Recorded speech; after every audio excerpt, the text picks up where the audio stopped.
Caroline Visser. Do I answer? Does you want to come in? No, maybe it's Patrick. No, he's already phoned in. No, just I'm trying to find him. Oh. The big gray button. Oh, Just gonna keep calling. yeah, it's answer and hang up at the same time. Oh, there it is. Sherry, you may have to send her. Yeah. Esme speaking. Hi, Esme, it's Caroline. Hi, Caroline. We're just about to start the board meeting. Sorry about that. Sorry. That's okay. Thank you very much. Okay. Officer, are you all good to go? We are good to go. Yes. Excellent. Thanks very much, everybody, for coming to today's regional board meeting, June 28th. And I would like to open it by saying I'd like to acknowledge that we are on the traditional territory of the Tla'amin people. First up, we have an approval of the agenda. And I'd like to say one thing and then I'll pass it over to you, but based on the authority vested in me under Section 217 of the Local Government Act, I am going to make a notice of motion to reconsider the ORUG grant application at the July Finance Committee meeting. So I'd like to add that under new business. Oh, sorry. Yes. I think it would be best you just bring that up in your report. Okay. All right. So scratch that. I'll put it in the director chair's report. Do we have any changes or other changes to the agenda? Corporate officer. Thank you, Chair. Just one minor typo amendment. It was for item 12.1.7, which is the two-parted motion to list BD Community Association for Layered Histories and also the Land Stewardship Program. Just an amendment that on the minutes, the dollar amounts were reversed. So those have been fixed now. So it should be 10,000 going to the Layered Histories Cultural Heritage Project and 2,445 going to the Landowner Stewardship Program. Okay, thanks. Thank you very much for that clarification. Any other changes to the agenda? Good morning. I think Director Doubt had some proposed motions for today. Are those being added to the agenda? They'll come up at the appropriate time. Okay.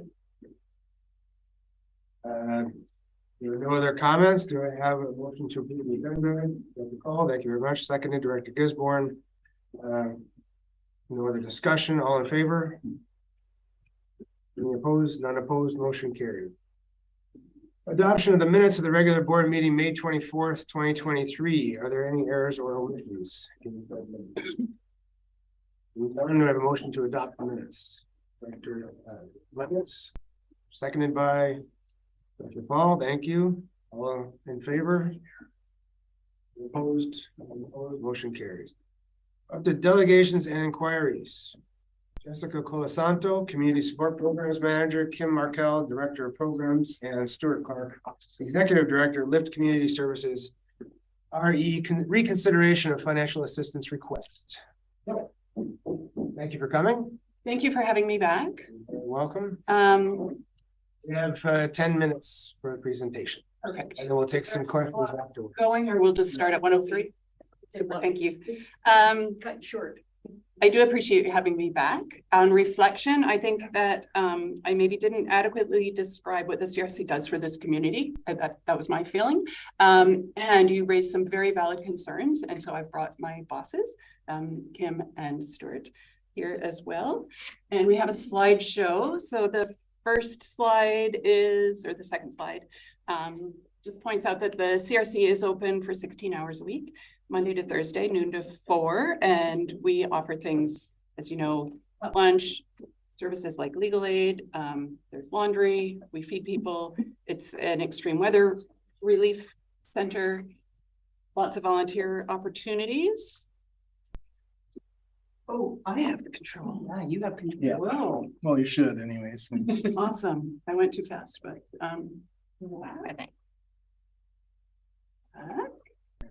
okay, I will not read it word for word. Most of this you saw last time I was here. Anyway, and then the impacts that we have. This is in a year. 10,000 connections between patrons and staff. That is actual conversations that we are having with community members. lots of other really great stuff.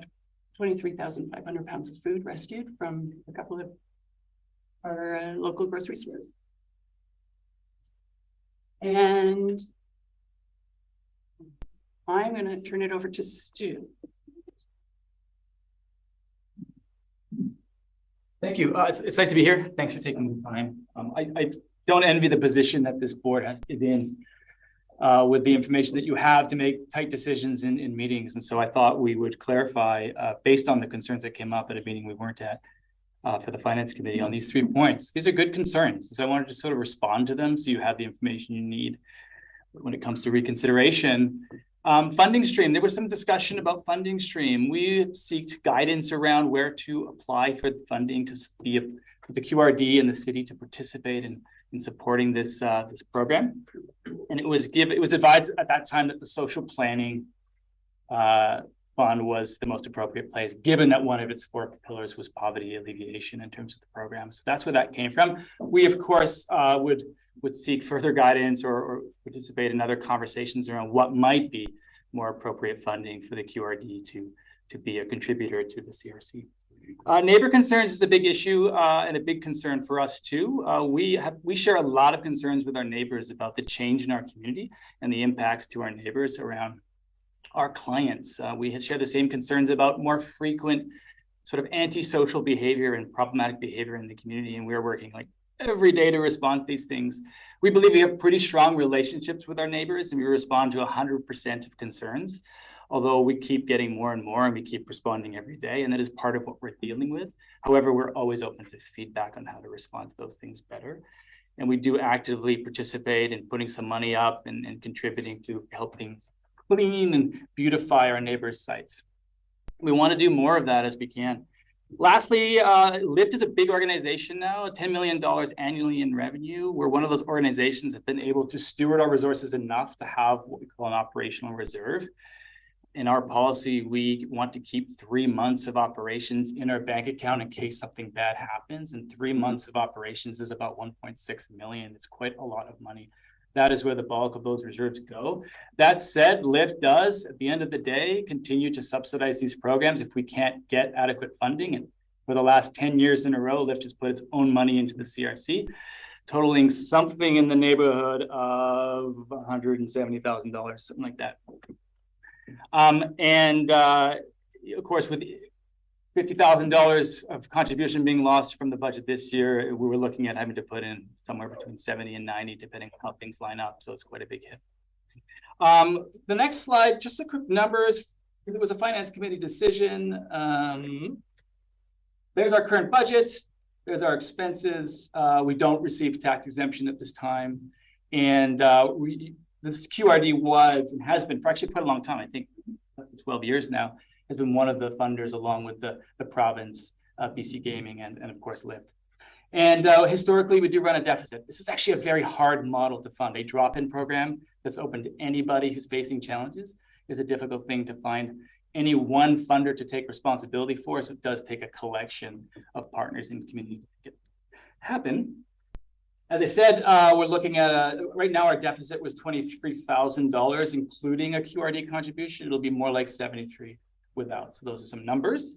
And now I'm just going to quickly turn it over to Kim. Thank you.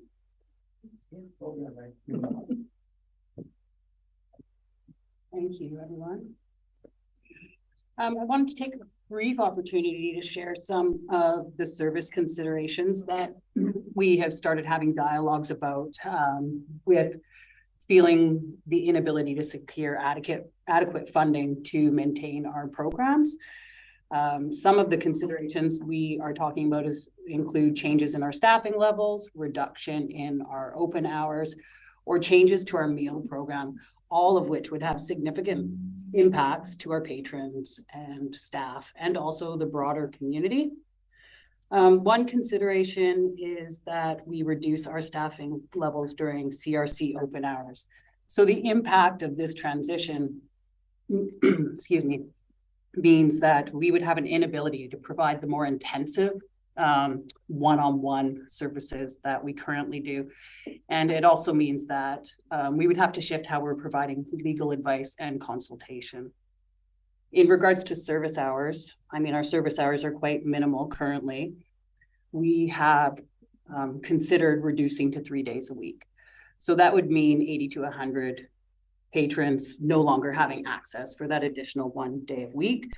And our concern would be that this could result in additional pressures on the surrounding community and also community resources with limited community resources. And then finally, one of the considerations is the elimination of our meal program, which could result in the loss of over 6,000 hot meals to qathet residents who are experiencing food insecurity. The loss of the meal program in and of itself is significant, but even more problematic would be that this would impact the staff's ability to develop connection with patrons and could actually reduce the number of individuals who are coming to the site for other additional supports. I think Jessica's going to wrap it up. Last slide, I just wanted to share 3 quick stories to hopefully highlight some intangible aspects that didn't fit on those slides. We've noticed, I've been with Lyft since 2015. We are noticing increased numbers in our drop-in, but we're also noticing people coming in crisis more and more and more often. 3 quick examples. We had a woman who came in with a giant stack of paperwork, all disordered. She had divorced her abusive partner. At least 4 years ago, that person was still claiming that they were married to the government, so she was not getting assistance. She was not getting her GST rebate, and she was overpaying in pharmacare. We have to give people when they're overwhelmed and hanging on by a single thread, we have to give them concrete steps to follow. So we give people, do this, come back if you need to. And they'll come back a few times, and then hopefully we don't have to see them again. And a second example would be, we had a local doctor who has attested that the presence of the CRC significantly reduced ER and clinic visits for their patient. Their quote is that the CRC's ongoing support of more marginalized members of our community contributes invaluably to improving access for everyone to medical services and for decreasing the overall burden on the medical system. And a third example, which sort of falls in line with that, an individual struggling with mental health issues, unable to access their medication for various reasons, was not connecting with the ICM workers. But by coming to the CRC and connecting with staff and building some trust, we can help them self-regulate. We managed to get them to connect with ICM, and they were able to secure shelter. I have so much more to say, and I only have 50 seconds. So all my beautiful things I wrote at midnight, I'm not going to share with you now, but perhaps I'll write a letter someday. I suspect Stu would be the best for questions, or however you want to, if you have questions. Okay, thank you very much for coming here today. I have a question here, and then I'll open it up to the rest of the board. I'm kind of curious as to, you mentioned public concerns. I was kind of curious as to what steps Lyft has in place or are in place or is developing to alleviate some of these concerns.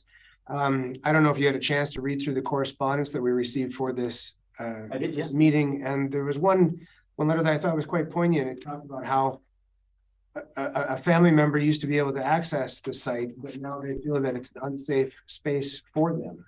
And it's kind of like, if it's not a safe space for the marginalized members of our public, then it seems like steps should be taken to make it a welcoming and safe space. Those stories are concerning to us too. We do our best to try to track down who might be feeling unsafe in this CRC and to address those things. As we said, there's more people in crisis. The toxic drug supply is leading to more challenges than we would usually expect in a community of our size. We're 10th highest in terms of the risk to people dying because of that crisis. So there definitely are some challenges in the center, and our staff do their best to mitigate and make it a safe space for everyone. If there are those concerns, we try to act on them and continue to create safety.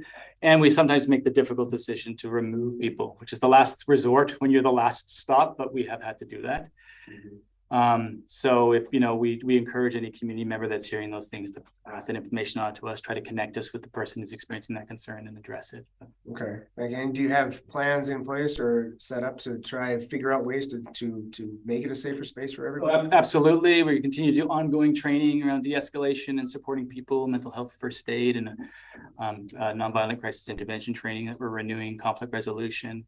And then part of that too, and this is related to your first point, is, our neighbors are sort of eyes and ears of what's actually happening around the center and in the neighborhood. So we have recently set up a schedule where we have assigned a staff person to every single neighbor, and we check in on them on a schedule. And we also have opened up a new feedback system that we spread around on Facebook and send flyers. And we respond to 100% of any concerns, complaints, or questions that come to us. Okay. We're hoping to maintain that track record. Thanks very much. I see Director McCormick has a question, and then Director Elliott. Yeah, thank you very much, Chair. My questions follow directly from what was just said. I'm the representative from our board on the Tourism Powell River Board. And so I'd like to share with you, the delegation, some of the concerns that they have raised, and ask you subsequently what your plan is to deal with this. So what they've reported, first of all, they say that staff do a really great job. They try really hard, but they're not there all the time, and many problems occur at night. They have had fragments of glass scattered around their front door due to smashed crack pipes. They have tarps being set up next to the staff personal vehicles, and whether people are intending to camp there or not, I don't know. There are heroin balloons and crack pipes scattered around the grounds. The outside planters and the sign were carved with a knife. There's been damage to the outside cameras in order to disable them. There's been public urination at the front door. So the first thing a potential visitor comes to get a map, and all they smell is the smell of urine at the front door. There's been defecation in the planter boxes to the point where they don't even plant anything anymore. And there was a fire lit near the back door of their premises. These are really serious concerns about public disorder from the location of the, from the clients hanging around the CRC. And my question to you is, you've said that you respond to concerns, but I'd like to know what you're doing proactively. What is your plan for dealing with these concerns in advance of them happening? And when I hear that, then I will feel, when there's such a plan in place, I will feel a lot more generous when it comes to funding. But right now, those are the concerns that we're hearing, and those just plain are not acceptable for the facility that is our front door to greeting visitors from other areas. So your response, please. Yeah, 100% agree that's inappropriate. And I'm thinking of the two examples, the urination in particular and the fire, are two things we have to respond to. And so you're right. Part of this is a reaction. So like getting out there with the power washer and replacing the planters, which we've done, and making sure that if there's more to do, we would definitely do that. But I think the proactive question is the wiser one. And I think we're constantly thinking about this, is how do we actually intervene and address the challenges that people are facing that lead to this behavior, which is a much more complex problem. And part of the answer to that is seeking more funding, so we have more staff and more resources to do that. And that's a big challenge. And so with less funding, we can do less. And that's part of why we're here having this conversation. We'd be open to more conversations directly with our neighbors and our partners, and including our partners at VCH, and how we might better prevent and intervene on the behavior. And we do that, and we're up for more. The volume of the need is at an all-time high. And so we are scrambling with the resources we have to address the behavior we have. So right now, what we're doing is we're doing a new round of training around conflict resolution, de-escalation, and mental health first aid. That's our step one. Step two is more consultation with our experts on intervening on this behavior. And then alongside that, more conversations with our partners about what they're seeing and whether this is making a difference. I would be happy, of course, to even put this plan in writing and provide updates to our partners and funders at any time. Does that Chair, if answer I your may question? follow-up question? I guess I would like to see that in writing. But I would also like to know what you can do at night when there are no staff members there, because a lot of the damage, urination, the defecation, the carving, the fire, the destroying of the planter boxes, etc., that happens at night when there's nobody there. So what is your plan to be proactive in dealing with those concerns?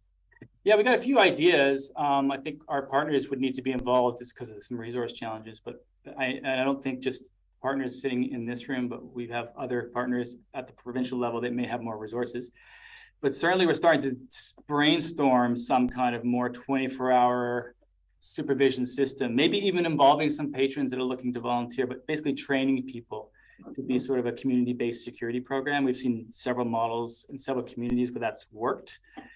We've been talking to the RCMP about this, the city a little bit, and then our partners at BC Housing, because you may remember that the winter shelter, or sorry, the temporary shelter is right beside the CRC. So we do have staff there. They don't have the capacity to do the night security, but there's a connection point there to if we did have a volunteer force or maybe even a paid force doing 24-hour security, they'd have a connection to some staff. So that's kind of what we're looking at right now. We could use the assistance of our partners to find the resources and the volunteers to do that for sure. Okay, moving on to Director Elliott. Thank you, Chair.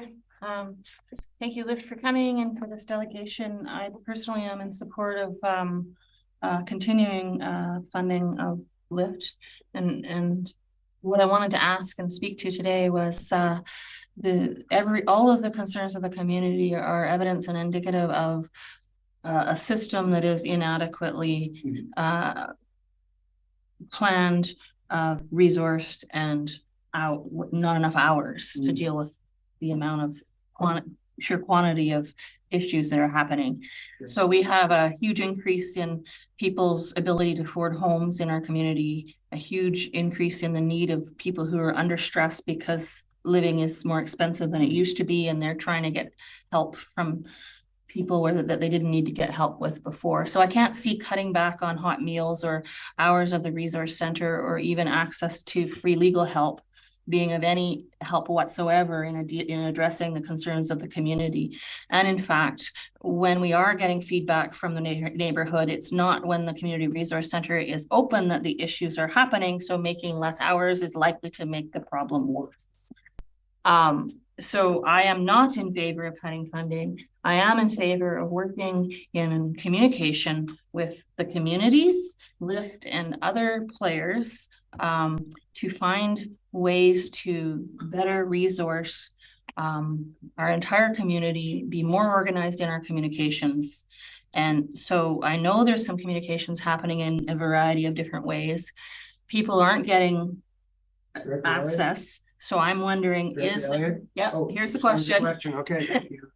Here's the question. The question is, what is the plan to improve access to communications with Lyft so that we can talk about these as a community? Yeah, great. Thank you for that question. So coming out of the pandemic, there's been a lot of, we're trying to get on track. And one of the things that was deprioritized somewhat regretfully through the pandemic was our focus on community issues. So we've doubled down on our focus on community issues. We now have a full communications plan. I spoke to some of that. We've actually assigned liaisons to our important neighbors. We've started connecting back with our partners around representatives. I think one of the things that we're starting to talk about now with the Community Resource Center site, so many services on it, is that we need to re-engage and maybe have another advisory committee set up for that and actually open up communication channels specifically about that site. I would certainly be open to, with the regional district being a contributor and a supporter and being a part of the social planning service, that maybe there's a formal liaison that could be helping them work through these issues with other partners. But those are some of the few things. The other thing we're doing is we're trying to do a better job at telling the story of the problem and the impact that Lyft has so that people have more information of what's happening, because we're hearing a lot of the problems. We're also not hearing the benefits sometimes. So that's another big focus for us. Okay, thanks. Director Dowd. Thanks for coming. I've got maybe one or two questions and something else to say. With the opioid crisis, with the increase of homelessness and the decrease in the affordability of housing and all the other things that are going on in the world today that are like a pile of crises. It's not a single crisis, it's a bunch of them that you are working to address. And recognizing that we've heard people around the community telling us the problems they see right now. In your estimation, are those problems going to disappear if you have less funding? Are they, what's going to happen? So I would, What's going to be the solution? Yeah. If you have less funding, are all those problems going to disappear, or what's likely to happen? yeah, the problems are rooted in larger structural systemic issues. Perhaps the reducing of funding is going to make the impacts of those issues worse on the community for sure. What we really need is more resources, probably 3 times as many resources as we have to really get on top of the impacts of the opioid crisis and homelessness in this community, and a lot more partners, to be frank, because the problem is outpacing the solution. And I really understand why community is frustrated. At this point, they're like, you've been saying for 10 years, this is the model that's going to work, and the problem's getting worse. Help me do the math. And my only response to that at this time is like, the problem is growing way faster than anyone expected. And all of our partners, and I would say the province being the big one to look at right now, should be investing a lot more than they are. So yeah, the little bits of removing funding is certainly going to make the community impacts worse in our estimation. I think we need to think of more creative ways to be actually investing more amongst all the partners. Yeah. Right, I'd like to, Chair, sorry. I'd like to make a motion that the board approve a grant of $50,000 to lift for the Community Resource Center from the Social Planning Service. I actually think this is out of order because of the fact that it failed at the committee level, but I'm going to turn to our CAO to explain it. Yeah, through the chair, I'll remind the board that you can only make or debate and talk about things that are and consider matters that are listed on the agenda. And the grant application itself is not listed on the agenda. What you're hearing is a delegation speak to you guys reconsidering the agenda. So I think a more appropriate motion would be to reconsider that grant application at the next meeting. There should notice a motion be made then. If I can just comment on that. I've been in this room more than once when there's been a motion that's come from the floor to respond to a delegation. Motions aren't on the agenda, there's a delegation. Members have made a motion. I'd like to do that motion. If not, I'd like to provide a notice of motion for next week's board meeting to the same effect of what I just read. And staff has a copy of that motion. Okay. Director Gisborne. I agree with Director Doubt that members of this board can make motions on items that may not be on the agenda. We do have delegation on the agenda, so I do believe a director can make that motion. But my second question then is, because the social planning service is only the electoral areas, can a director make a motion for spending in a service that they're not able to vote on? Through the chair, I believe our procedure bylaw says that anybody can make a motion. Okay, well, if Director Doubt is making that motion, then I will second. I think we've just determined that it's out of order to make that motion. No, he's corrected it to be a notice of Oh, motion. okay, so you're seconding. Are you making the motion? I heard him say that he's making the motion, and if he's not allowed to, he'll do a notice of motion. My understanding is he's allowed to, so I'm seconding it. Yeah. Through the chair. In the example that Director Dow gave, I would suggest that you look at the records. Those individuals that came to as a delegation didn't have an item of business on the table. And if there were, you elected to ask them to stay and witness that item later on in the agenda. Sometimes we even advance that one to be the very first item in the agenda list, so that they could then hear and be dispensed with right away. So I agree that sometimes delegations are allowed to make a presentation and then a motion is made. But I'm going to say the majority of the time, 9 times out of 10, it is the fact that they did not have an item of business on the agenda. Therefore, that was the business on the agenda. And this one does not have a business on the agenda. They're asking for you to reconsider. And I think that would be the appropriate motion. So is it against our board procedure bylaw for him to make a motion at this table? Is it against our board procedure bylaw? Yeah. Through the chair. You may only consider matters listed on the agenda. I don't see any problem with there being a notice of motion to the next finance committee meeting. Is that? Next finance committee, I think, is next Wednesday. So, corporate officer? Through the chair, just if I may, just if Director Dowd is making a notice of motion to reconsider the lift item, technically for reconsideration, a person putting forward that motion has to be somebody that voted in the majority or was absent for that item. So as it was defeated, those that voted in the majority would have been Directors Gisborne, Brander, McCormick, and then Director Lennox was absent for that item. Okay, so from what I'm hearing, one of those 4 members of the board could put forth a notice of motion at the finance committee meeting. To reconsider. To reconsider that Yes, item. thank you. Okay, so of those 4 individuals, do we have somebody who would like to put forward a motion or a notice of motion for the finance committee in July? Give it 1 second. So there's Lennox, Gisborne, myself, and McCormick.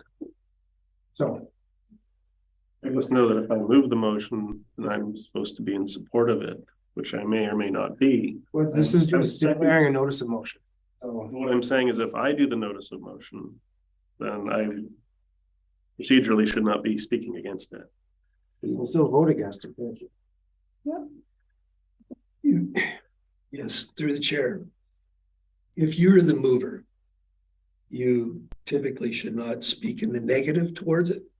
But there's nothing saying that you can be swayed by meritorious debate to change your position.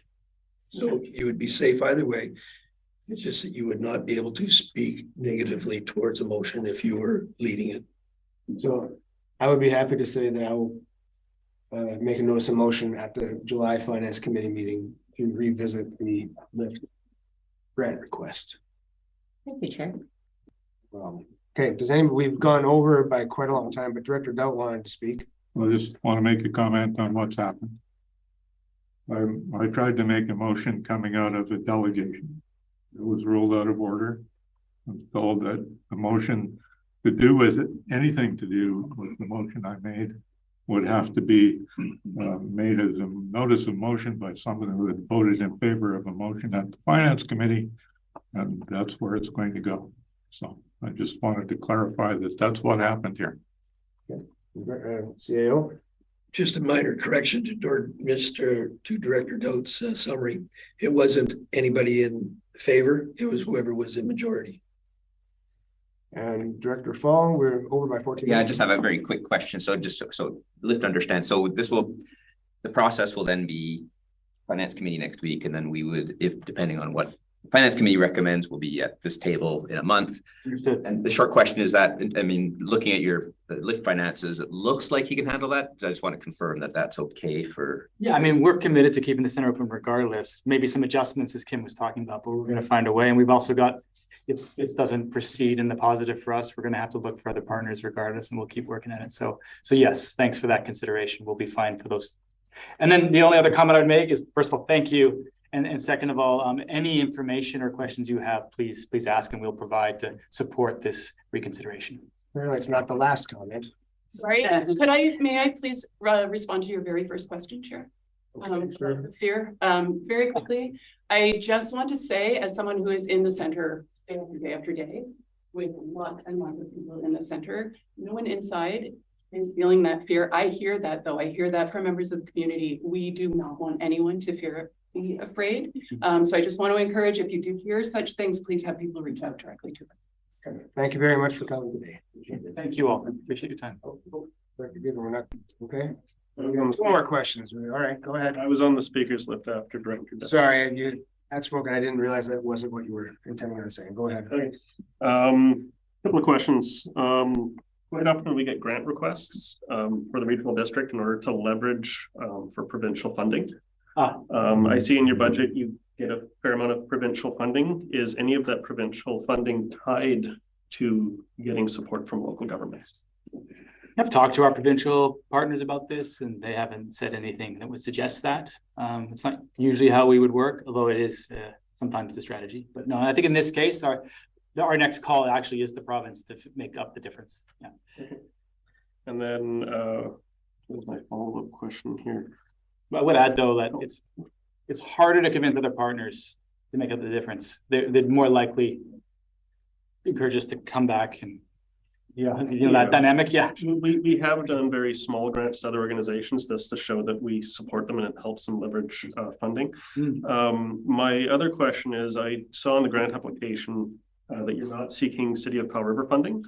The request was for $50,000 from the social planning service, which is only the electoral areas of the regional district, which is about 1/3 of the population. Yeah. So I'm just wondering why the other 2/3 of the region aren't being asked to Well, contribute. a couple of reasons for that. One, when we look at the guidelines for the city-based grant and aids, they don't seem to fit the priorities of what the CRC is doing, whereas the social planning service does. At least that's our interpretation. And there are also smaller grant amounts than we're asking for. But I think the most important thing was that we sought advice from this group, staff here, the staff at the city, and they all said, no, the social planning service through the regional district, given that the city contributes, is the right place. That's the advice we got, but it sounds like there's some confusion about that. So I don't know how else to respond to. Just to clarify, the city does not participate in the regional district social planning service, unless the CEO would like to correct me. My understanding is our social planning service is only electoral areas. I'm seeing some nods. Okay. That's all my questions. Thank you, Chair. Yeah, you're welcome. Director McCormick, second time around. Let's try to keep it quick. Thank you, and I will. If this is coming to next week's Finance Committee, I, for one, would feel a lot more generous if the LIFT staff could provide a plan, or at least a draft of a plan, to proactively address the neighborhood disorder and crime concerns, in particular ones that occur at night when there are no employees there. So I would like to see something in writing, and that would certainly help in my deliberation at Finance Committee. So thank you. Okay, great. And if someone could reach out to us and give us a timeline for that submission, we can work towards it. Yeah. If somebody's taking notes here. Great. Let's wrap it up here. Let's move on to the next. Thanks for coming. Wonderful. Thank you so much. Enjoy your meeting. And from what I understand, we have an unregistered delegation. So are we prepared as a board to accept an unregistered? I'm seeing a thumbs up. How does everybody else feel? Yeah, no complaints. Come on up and introduce yourself. Let us know what you want to talk about today. Thank you, Honorable Chair, for your indulgence. I'm sorry about the late submission. There's emergency on the matter. And you are, so everybody here knows, I know, but my name is Guy Jetner. I live in Area C. With me is Ellen Gould. And we are with a group called Energy Democracy for BC. We're a registered society. We've been here before. And I see new faces. Congratulations. And I'll be very, very brief. Ellen will come after me with a few comments. I'm hopeful. We're talking about the correspondence that you received, in particular, vis-a-vis the BCUC relative to the grant or the application from the Powell River Energy Inc. to decertify itself as a public utility and therefore not be regulated in the usual manner of BC utilities. Why it's not on or carried through, that's a decision, of course, by the board, picked up, lifted from the agenda as correspondence and discussed thoroughly. I'm hopeful it's not a matter of abstention, or it's not related to political apathy or lack of interest. I'm hopeful you will pick it off, lift it from the floor, and discuss the merits of the application by PREI. You received a three-line notice from the corporation relative to its desire to become a non-public utility.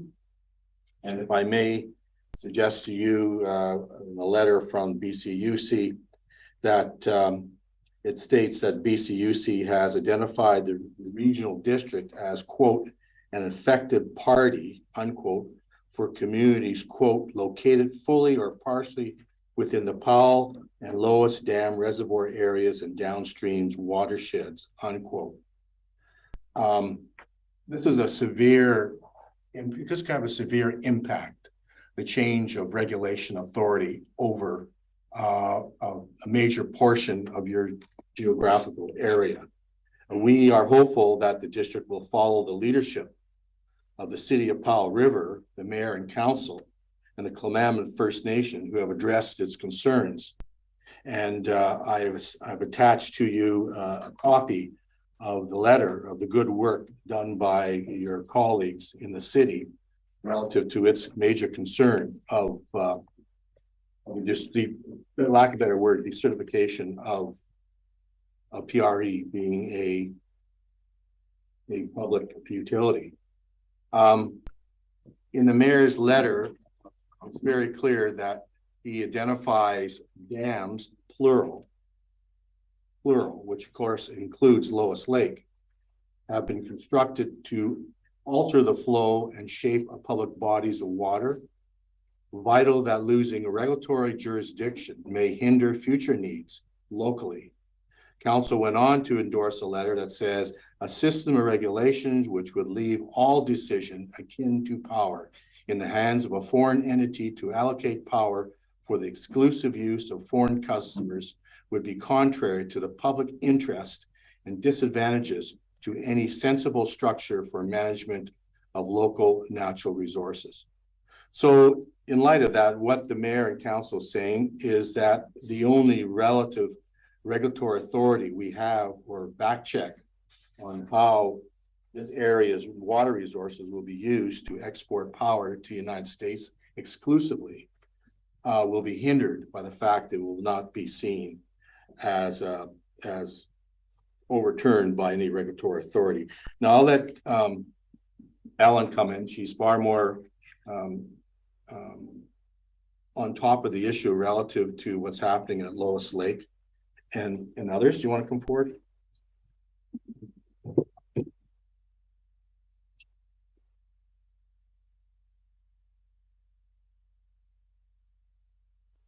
So I know the RD has a lot of very urgent issues you're dealing with, including the lift situation, and this may have come out of the blue.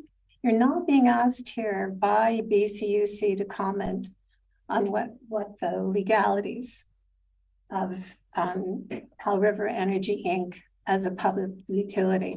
That's their job. You're just asked to comment how it might affect the regional district. So BCUC has quite a large mandate, one aspect of that is safety. So for example, they're looking at cybersecurity for the dams. Like what if Lois was hacked and the floodgates were opened? And that's a jurisdiction unique to BCUC. It's not covered by a provincial agency. So what PREI has asked for is quite, I would say, audacious. They're asking to be completely exempt from BC Utilities Commission oversight. You haven't had to knock on BCUC's door in the past, but you do have the option. If you do not like the way PREI is managing the dams in your regional district, you can knock on BCUC's door and complain.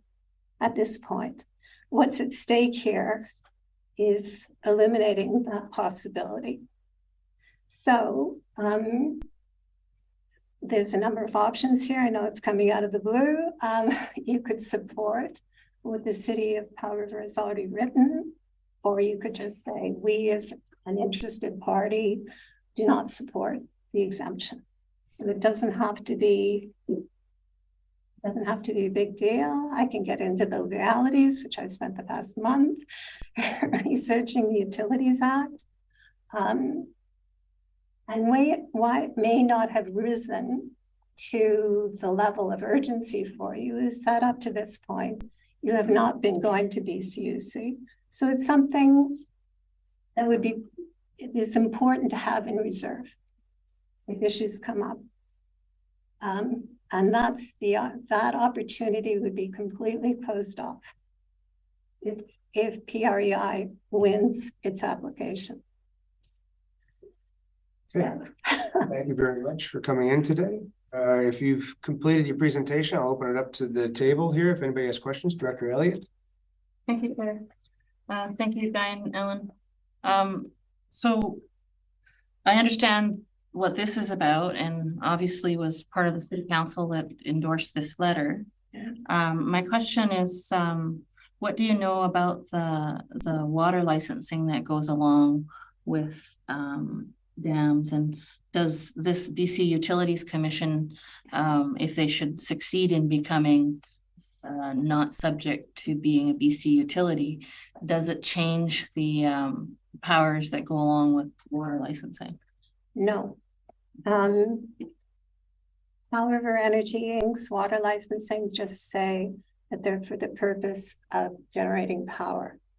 So we've looked into that to see if there's any leverage there in terms of, you know, if they're for operating the mill and they're not doing that anymore, then we might have had a complaint. But there's not really any avenue for the community to look at the water licenses and say they're not being appropriately used now with the exports to the US. Is that clear? Yeah. Way into the weeds on this, but that's not an opportunity. So I guess what we're asking for is to grab onto or to retain the policy space that you have and not lose it. Thank you. Any other questions? I just want to confirm, is your understanding that the deadline for submissions is in like 2 days? That is why that's why you're here. That is why we're here. We didn't know that it was going to be on your agenda, and so we missed the deadline. So we really appreciate being able to be here. Yeah, that's why I'm suggesting you do the easiest thing that you can, which would be to either support what the city of Powder River has already said, or just to make a statement that for the region's district, you have an ongoing concern on the operation of those dams, so you oppose the application. And I think those are all facts you can agree with. And just to follow up, you mentioned Plowman First Nation. Have you got any correspondence that's similar to from the city? Yes, okay. Plowman has weighed in quite forcefully because PREI applied to say that they couldn't be interveners, which of course was not well received. And PREI actually applied so that the RD was not allowed to intervene. And BCUC stuck its foot in the door for you and said, no, you have to contact the regional district. Okay, Director Gisborne. What would be an appropriate time to make a motion? That'd be something I would think I'm feeling that. I was thinking after correspondence, business arising from correspondence, because we have this letter. It is on the agenda. Yeah. So I would say if anybody wants to make a motion, let's hold off to that point. Thank you. If there are no other questions, thank you both for just quickly, yeah. Sure. Several residents in Area C who registered complaint with the BCUC worried about the impacts of losing regulatory authority relative to safety and pen stock and all those type of issues. So this is an issue that's not just in-house, it's being embraced by the whole community. Sure, thank you very much. Director Elliott did have one more question. So it is my understanding that they did have an application for exemption and withdrew it because they believed that they already were exempt. And now this is an investigation by BC Utilities Commission as opposed to a response to an application. They started off by asking to be exempt from a narrow part of the Utilities Act. And now they withdrew that. Now they're before the commission saying, no, we want to be completely exempt. Like totally exempt from the safety authority as well. I used to live on Palm Beach. I knew about those warnings. I saw when they opened floodgates. I saw people scrambling for their deck chairs. So I know that people are affected by how the Lois Lake Dam is operated. Thank you. Very brief. I just want to thank you for both coming to us, and just to recommend you stick around. We'll be talking about this, but you know, not right in 2 minutes, but probably in 5 minutes. So, so feel free to stay, and we'll be dealing with this very soon. Thanks for the tip. All right, moving on to correspondence. There's quite a few items there, and taking note of them. We'll move on as they are already accepted. We'll move down to some. Oh, sorry. We'll move that one. Well, it's not really moving it, it's just business arising from it. Okay. How do you want to do that? Yeah, I'll note that we should have business arising out of that. Right, so we're moving on to business arising from correspondence. Item 7.1 first is a letter of support for Tahama Nation's Natural Resources Canada's Indigenous Natural Resource Partnerships Program grant application. Okay, seconded by Director Lennox. Is there any discussion? Seeing none, all in favor? Any opposed? None opposed, motion carries. So 7.2, I guess. 6.4. I'm assuming somebody's gonna make a motion because people are talking about. I'll make the motion that we send a letter. Deputy Corporate Officer. Okay. Second by Director Lennox. Is that enough for you to work with? Yeah, it is. I can do it after the. Okay, great. Is there any discussion concerning the letter, Director Goodman? A couple of things. I listened to the city council meeting last Thursday where they discussed this. One of the items that came up was that the city doesn't have a vested interest in the drinking water aspect of it. Interesting to hear, even though they use Haslam. The regional district, on the other hand, in Area B and Area C official community plans, Area B policy is 2.4.2.6 is to investigate southern region water supply. There's a study from 2009.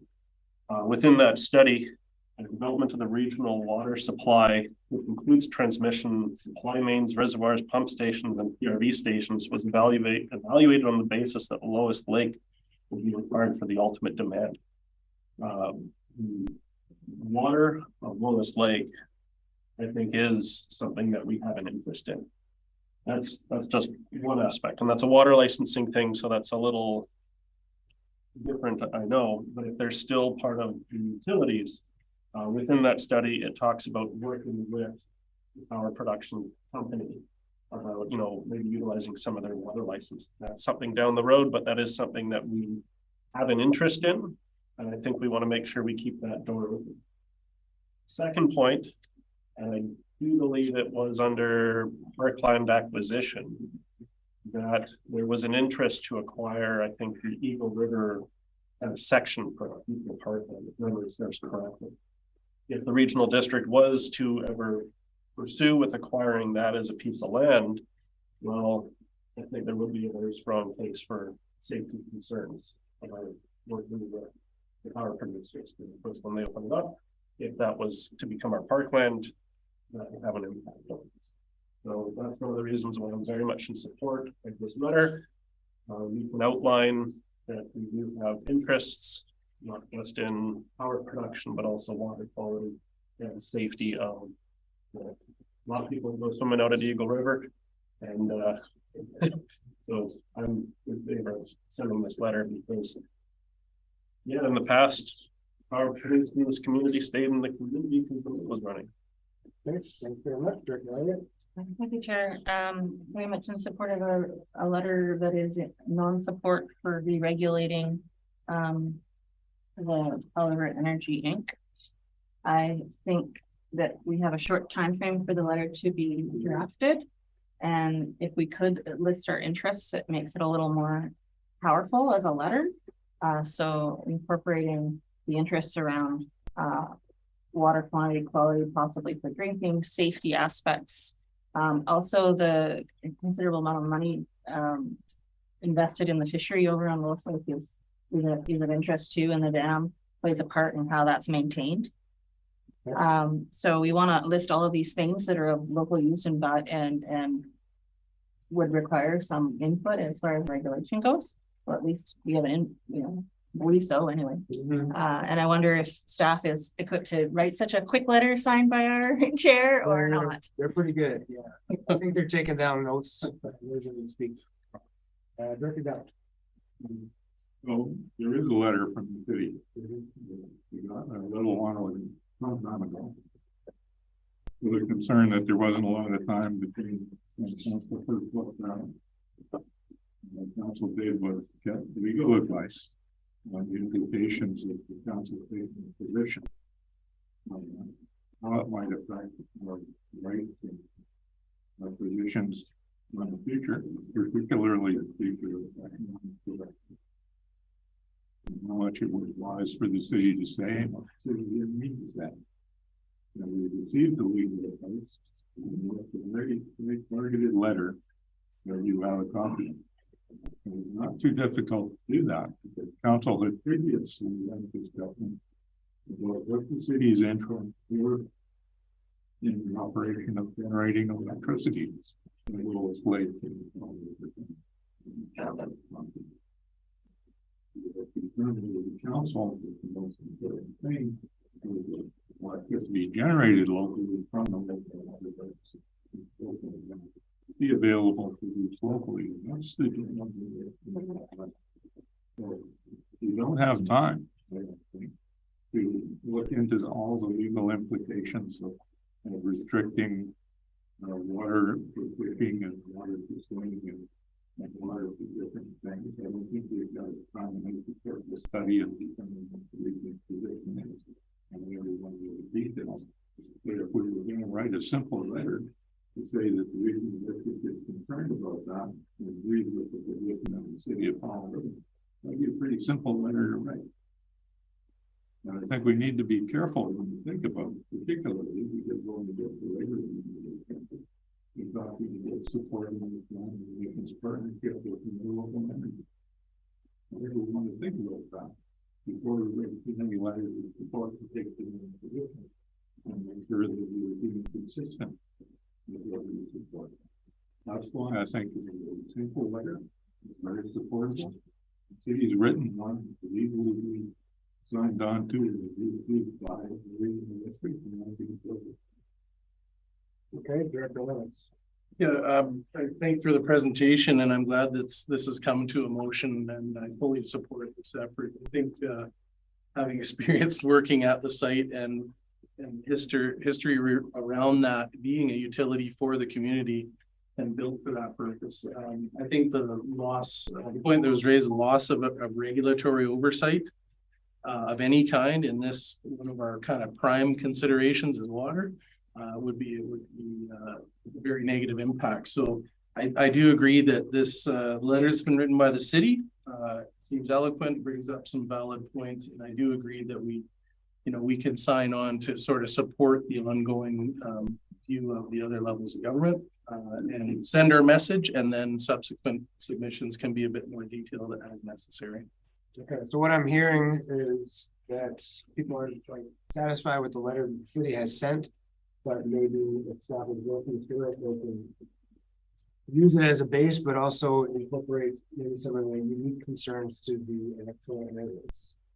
Seems kind of easy though, Director Paul? Thank you, Chair. And yeah, I agree with that entirely. I think the letter written by the city is very well worded, and I think getting into the details, as Director Dowd said, might be send us, but I think really emphasizing the importance of land and especially water. I mean, these lakes are a defining characteristic of our region. Their levels affect everything we could list off: water, drinking water, fish, recreation, this, that, the other thing. Lots of stuff, whole identity here. So I think emphasizing that and adding in something, so really just pointing that out and raising it. DCUC will really, they'll get the message that we want their oversight. We think that's that having that extra oversight benefits the residents of our region, and adding a little bit extra wording to emphasize some of the electoral area issues, so that it's not going to be added to this. But this is a template. Okay, awesome. So no other comments, so take the vote, all in favor? Any opposed? None opposed, the motion carries. Thank you, Chair, for your indulgence. It's the board. You're very welcome. Moving on to chair's reports. As I stated earlier in the meeting, first thing I'll do is say that based on the authority vested in me under section 217 of Open Meetings Act. Skip over section 1. No. We did that. Yep. All right, That first. I was, carry on then. Okay. I'm gonna make a notice of motion to reconsider the ORUG grant application at the July Finance Committee meeting. So, beyond that, chair's report. I'll be quick, there are quite a few things and we're already in the meeting already, but I represented the QRD at the Air Cadets ceremonial review. The displays of physical skills and the educational lessons that they are being taught we had very interesting. On June 1st, I represented the QRD at the VIU Fugemount campus year-end celebration. It's always great to be a part of something like that, a supportive endeavor for those continuing their education, no matter their age or discipline.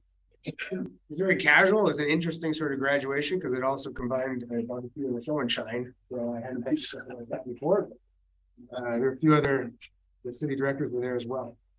June 2nd, I attended the Island Coastal Economic Trust meeting in Courtney.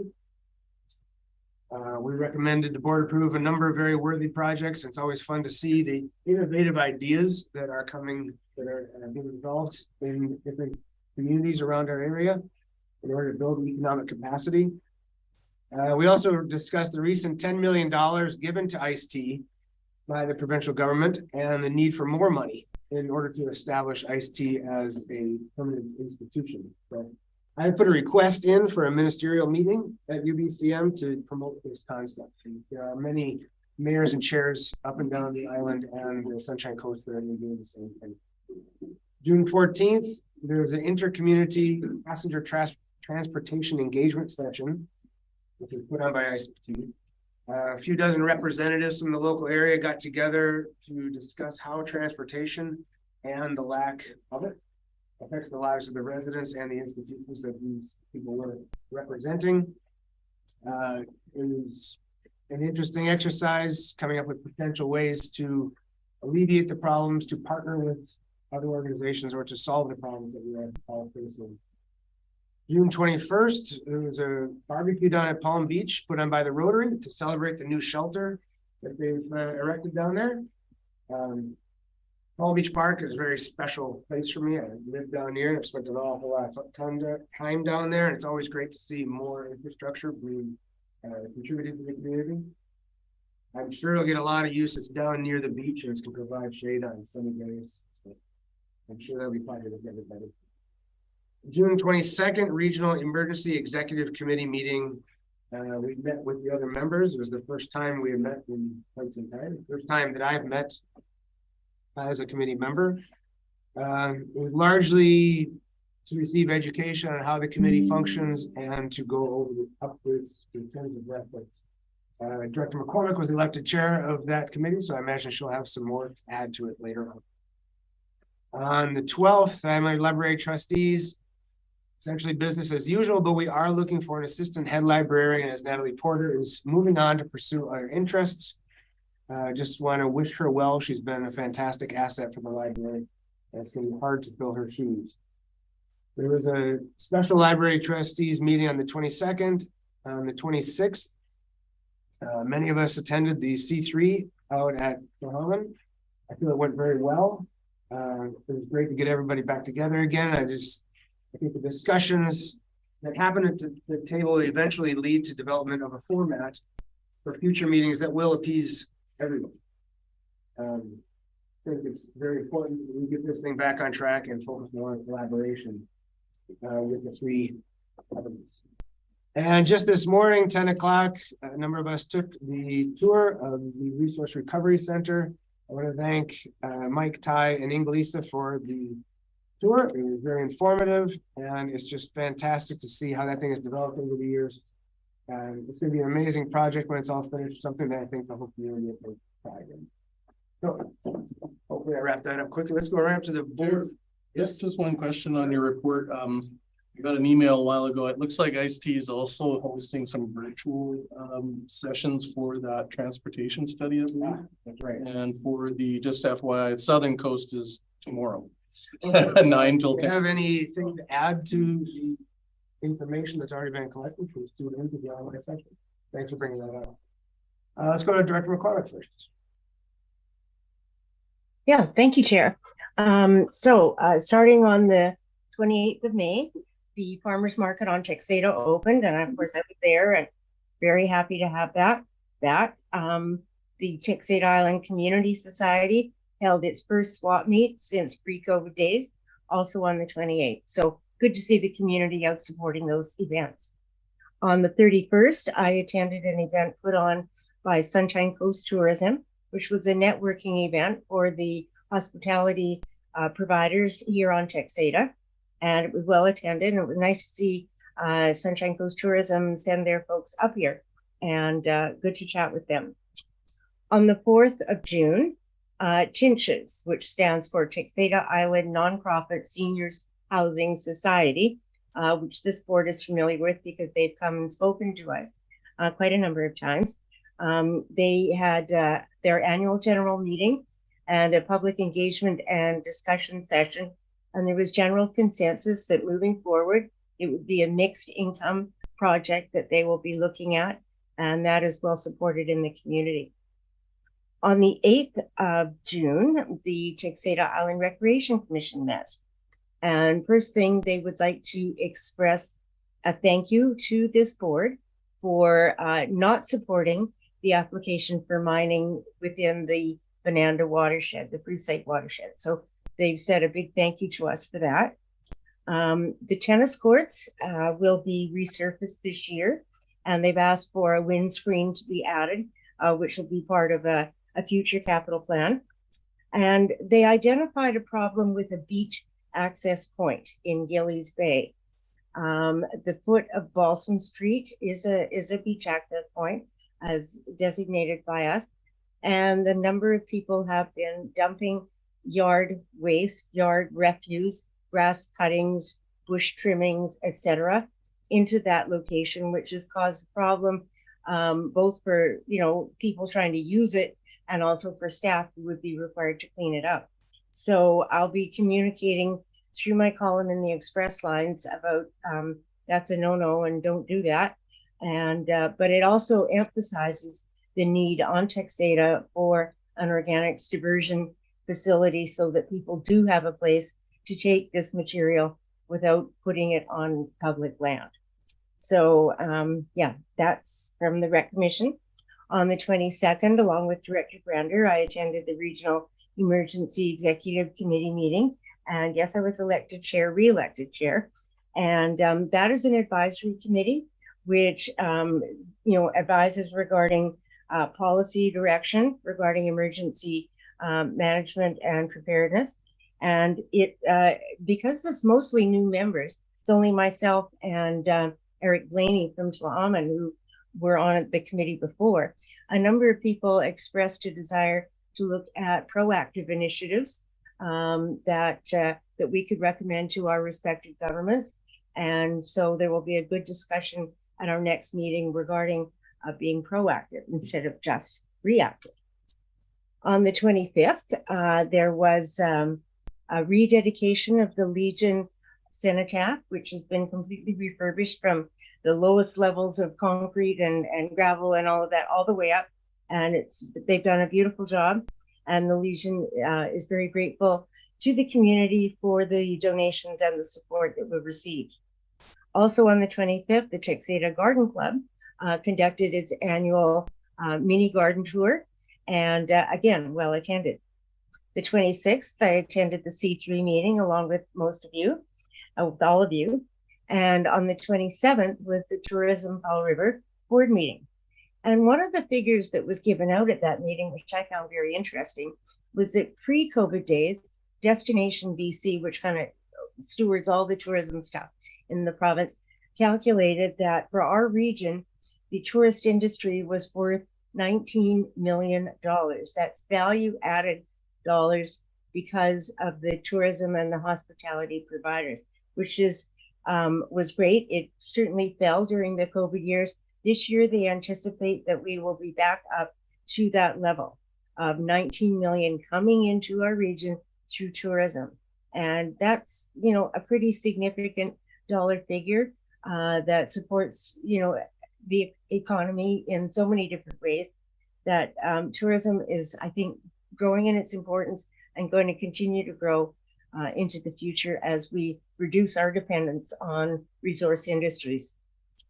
Tomorrow, on the 29th, I will also be attending the virtual session regarding transportation between here and the Lower Mainland. And so, yeah, I'll have more to report about that at our next board meeting. Thank you, Chair. Great, thanks, Director McCormick. It's always fun to hear about all the activities starting up again on Texas. It's always very busy over there in the summer. Too bad we had to curtail, or so many of them were curtailed during COVID. Director Fall, it's great to see you here. We don't get to see Director Fall in the boardroom very often. It's good to be in the room for a change. I have a few things to report, so I came up with a basket full. So in early June, the Coastal Invasive Species Committee met for a regular board meeting. And the main new item, which I think maybe of interest here, is that that committee has different roles. So, you know, different organizations and different people. Some of them have been open, and we found someone who has joined the board now for the First Nations representation, which is really great. So he joined, getting up to speed, and that organization keeps growing. And as I've reported in the past, they focus on the most noxious of the noxious. So they're kind of now broom's way down the list. Yeah. So that was good.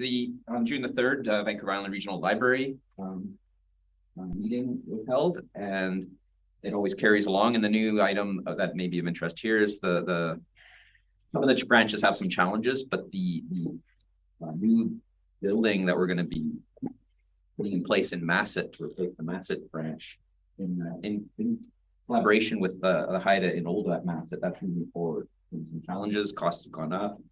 We've been coordinating with it. It's going to actually include a language learning center, Haida language learning center. So that's actually moving forward, and that's really positive. June the 3rd, same day, the Lasidi Community Association annual general meeting was held. Lots of different committees, always lots of discussion, different items that I sometimes talk about here. One of the items that I raised hasn't formally taken hold. Mostly because I didn't put forward a motion at that AGM, is to create a road advisory committee, partly because I'm busy and I don't really know unless there's more people. So I've talked about roads before here. I thought maybe you know, one of the ideas is to have a road advisory committee through the LCA, be able to communicate with maybe in a coordinated way rather than a bunch of letters that go flying off in different directions. There's a lot of support for that, and it may come up again. It's sort of, unfortunately, depends on how good or bad the roads are that day. The roads are okay right now, but we'll kind of do that. Some of the events are also starting back up on Lasidi. So in the middle of June, the annual dance show was restarted. So it held for 3 years, and we're fortunate to have a professional choreographer living on Lasidi. She has a dance studio that her very capable husband has built for her, a beautiful dance studio. She does groups it was the youngest group ever, 3-year-olds, I think, dancing in front of a crowd for the first time, right up to the modern adult. But it was very good. I had the honor to be able to be a stagehand with my brother. June the 23rd, the Vancouver Island Coastal Communities Climate Leadership Plan meeting was held, and I attended as alternate. Able to go.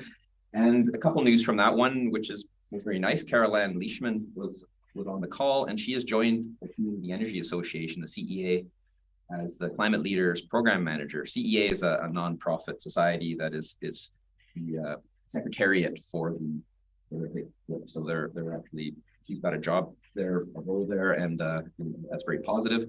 The Community Energy Association has a website, a new website, which I can send around. I'll make sure everybody has it for the Vic Clip. One of the main topics is Vic Clip's kind of shifting. It's called Climate Leadership Plan, but actually realizing that after the background work that's been happening, it's actually really difficult to come up with a plan when you've got a lots of different governments differently. So they're kind of shifting their role a bit, and it'll be more like a intergovernmental service of some kind, or intergovernmental discussion, or way to share best practices. So the communities that have done something can post things. They can end up on that website. Participants in that, including the qathet, will be able to access that and learn from it. If we do something like our resource recovery center, maybe some of the links, maybe we can put things up there. I know that hasn't rolled out yet. The website's new, but I think that's one way. And the final thing, which is definitely relevant for us, is money. So we provided some funding to them as part of our budget. One of only a handful. Some regional districts did, some didn't. Some said they would, but they haven't yet, and so on. They're developing, their round of funding request. So we don't have anything for this year, but just as a heads up, there will be an ask coming back to support, and it's a very good deal. It was only $1,000, which is $2,000, and the value in terms of the coordination with the UBIC researchers and all the volunteers and the so the last week also the weekly outdoor market on the Speedy started, which we venue will be in September. Speedy Last Resort Society annual general meeting was held, and then of course last week was the C3, and this upcoming weekend is the Laskeedi Arts Festival. It will be a very big event at the West Friday night, and then all day Saturday will be a big festival at the community hall. Great. Thanks, Director Paul. I was hoping that you would have said that you were doing an interpretive dance for the dance. Stagehand, but is there a video? It has happened before. Yeah, I was trying to demonstrate, I don't know, water conservation dance. It would have been entertaining, but that's good. I'm glad you participated. Okay, there you go. Yeah. I'm not going to go in order, but some of the exciting things I have attended was the North Island 911 board meeting happened on Friday. A nice trip to Campbell River. I enjoyed waiting in the ferry lineup after a 20-minute break to the ferry. And kind of live an afternoon and evening in the parking lot. The BC ferries. Anyway, North Island 911 was an interesting discussion. And for everybody's information that we've been following is the Peace River District is part of the dispatch area from North Island 911. North Island 911 contact contracts to do the call out for 911 for fire and first responders. That was extremely busy in the last few months with the evacuations there, and a lot of calls were coming in. To the point where they had the main dispatch center in downtown Campbell River, 3 dispatch positions was fully occupied, and the backup one at the hill on the Logwood site there higher up in Campbell River was also occupied. They're the normal 2 dispatchers that they'd have. They had 6 working. They were also doing a practice to do backup for the Fort George Regional District dispatch, an emergency backups. If they had problems with the communication with their dispatch site and they couldn't communicate, they would transfer it all over to the Campbell River site. And North Island would be that dispatch into that. Live practices of doing that, so they can work. The number of calls that came in on the contract for the Peace River area were higher than usual. More income to the acquired fire departments in Cowichan Valley also were having more calls. Not surprisingly, I guess, the amount of calls that come in for fire and ambulance and services are going up with the emergencies that happen. There's a lot of activity in Campbell River. It was good to tour the place and have a look around. I last had a tour of the site, I think, about 3 years ago. And the advances in their technology were pretty amazing. You can see every radio tower, every radio station, every fire department dispatch goes up on the screen, and they're on 188 that they increased the heck of a lot. And we got big emergency maps and the layouts for the whole province that are in the system. And as I said, the Campbell River Fire Department is a low-lying floodplain area. Not subject to flooding, even though the dispatch center is probably 12 feet above ground level. The backup center there is up on the Dogwood site, which is on the fire ground. So we talked about a number of things. We reviewed all of the responses for all of the fire departments. The number of calls throughout the whole area are edging upward all the time. We talked about reviewing again the cost apportionment of how all of the districts that are shareholders pay for it. It looks like we're heading down the road, maintaining the 50% assessment and 50% call volume that we have now. So it looks like we're going to be pretty much on the same page from the discussions. But we keep talking about what is what's that in council overall through the fall. So good times at North Island 911, also getting ready for next generation 911. They're going to be possible. More than one regional district is having issues with GIS, how they do their address mapping, how they do their location mapping, and that's really to tell us, complicated issues there.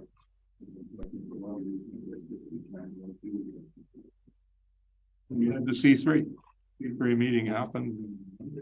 Something I've been looking forward to happening again. The largest discussion I'd say is most of the afternoon, guidelines moving forward, trying to find a way that everybody is comfortable in participating. We did last time, we didn't make any conclusion, but spend time trying to maintain everybody's privacy, but at the same time, we're probably doing it. On the agenda of that meeting were a lot of items. Some items were between the delamination and the regional district. That would have been between the delamination and the actually affect all three areas of government. It's an interesting conversation. Listened intently to Commons ideas and issues they want to talk about in the future. I also participated in a live session with the ICE transportation for the island, North Island. Interesting, and you've got the common issues coming up. People want to have some regularly scheduled beyond their area. Discussion about having an ability to get scheduled transportation from the Westview Bay. BC ferries, BC transit, really have to be involved in that if anything. Actually, going to be involved. And actually, what I found about the most hopeful thing, the people that were on the table, a variety of groups, were all pointing out that their group had access to an asset. And in one of the cases, the assets were being used for a limited time, maybe a limited number of days in a week, maybe limited hour, maybe limited week.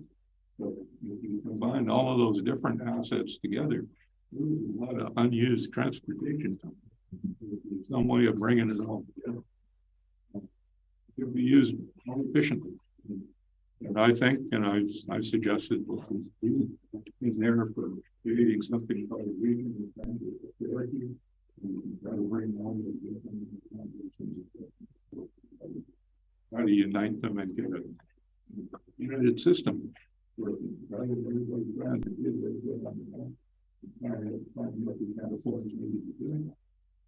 On a bigger scale. So that's the thing that I wanted to talk about.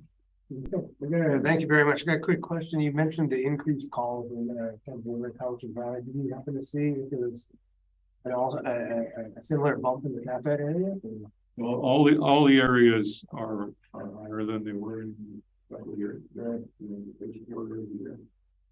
an increase over the previous 2 years, a real drop in 19 and 20.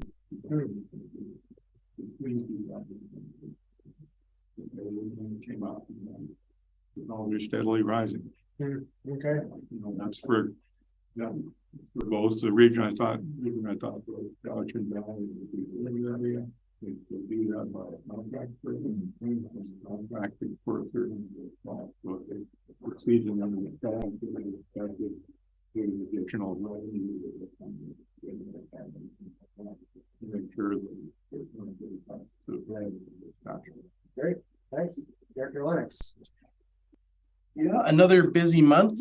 Started off with, I've done a lot of travel outside of our community and outside of our country. And what it reinforced to me was, man, how nice it is here. So sometimes you got to go away to be reminded of that. And a lot of, let me express my pride in this area as well. A lot of people want to come here. So that was kind of cool. But it did cause me to miss a couple of our meetings, which I tried my best to attend. And so I've learned my lesson. Logistics isn't always easy and try to be better. So caught up on some stuff once I got home. On my way home, I flew on our local airline, and I looked out my window and I saw god awful fire results coming off of that hill by Port Alberni. It really got me to thinking about, you know, community resiliency and the work that we're doing with emergency planning services and the resiliency focus, and you know, just reinforce that we need to keep pushing on that because you know, things can go sideways fast and that community is impacting. Again, all over the map here, just kudos to Mr. Devereaux and staff. Met out at Craig Park recently and looking at some concerns from some of the neighbors, some safety issues, some sort of how things are working out there. And we did come to some actual some good improvements and mitigation of some of the incidents. So I just wanted to say thank you for that. And it was a good example of just talking to people, getting out there and identifying the issues, being mature enough to try to find solutions. So good job there. I'm going to talk quite a bit about savory. There's, you know, summer is all about savory in my area. And so, you know, there are various organizations there are doing a lot of heavy lifting now. Silt, a lot of correspondence with them. They've made application for grant, and so I've been speaking with them about their efforts. Savory Shores Improvement Districts reached out to me. I'll be meeting with them coming up just to get to know them in their area. ASIC, they've been very active new committee, and they're likely watching remotely here because they asked me how to do that, and staff helped them out to get hooked up. So that's good. That means communities are actually participating and they're watching, and that's a good thing. They got a lot coming up, and some of which may be relevant for our citizens. They have an AGM coming up on the 8th. I'll be attending. Subsequent fundraiser after that will probably be a good party there, and a good time for folks. They've created a visitor stewardship advisory committee, which I think is a good thing for the island, and working with other groups like SILT and the QRD about how visitors can get educated, and some other tools there. They've reported out on the events of the May long weekend, as we know from the report from Staff Sergeant Weeb from the RCMP, that, you know, savory has a hazard of becoming a kind of a reputation for no rules on these long weekends, and they have hordes of young folks that show up. I don't see any in this room, you know, but you know, it is a problem. There's fires that are lit on things like the pier. You know, there are hazards that are created, and there are risks that are presented. So I've reached out to Staff Sergeant Weeb once he's back from holidays to support a presence on the island on these long weekends. We have one in July coming up real quick, and another one in August. So I just thought I'd mention that that's still outgoing. Savory Island Fire Department imposed the fire ban early from what they were seeing over there. So we'll keep working on that. Talked about SILT. They're doing a lot of work around visitor map and guidelines, and that really, when you educate people, you can treat that ecosystem with respect, and the residents that are on the island. There's other summer events coming up, and Savory Island Fire Department, a good message. It says their social media says, "Summer on Savory, do fun stuff, not dumb stuff." So I thought that was pretty good. And then there's an upcoming landslide hazard study that they reported on. So that was great. The Lund Community Society is in full swing with their building committee, obviously working very closely with staff to try to get that project up and going. And really good communication. Again, kudos for our staff for all the extra work that they do to take into the considerations that are going on there. Again, working with the Lund Water Advisory Committee, and again, hoping to keep moving ahead on that and make progress, but sounds good. We've come a long way. Attended the C3 meeting at Plowman, and I thought that was excellent.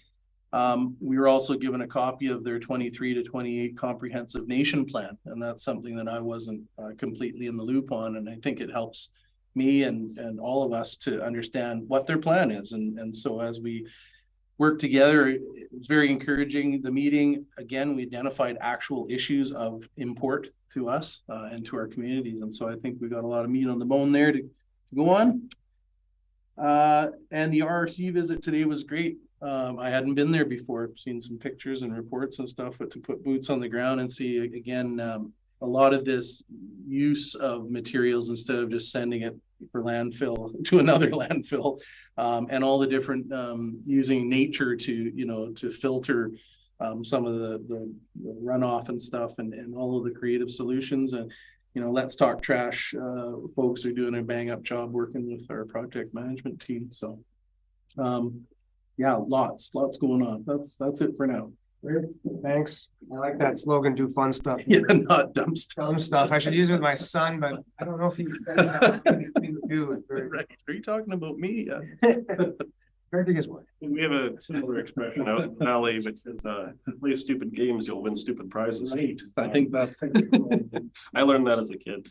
Before I get too in depth on my director's report, I just want to point out that at the finance committee during the discussion of ORUG funding, I made a mistake and I gave some misinformation to the committee.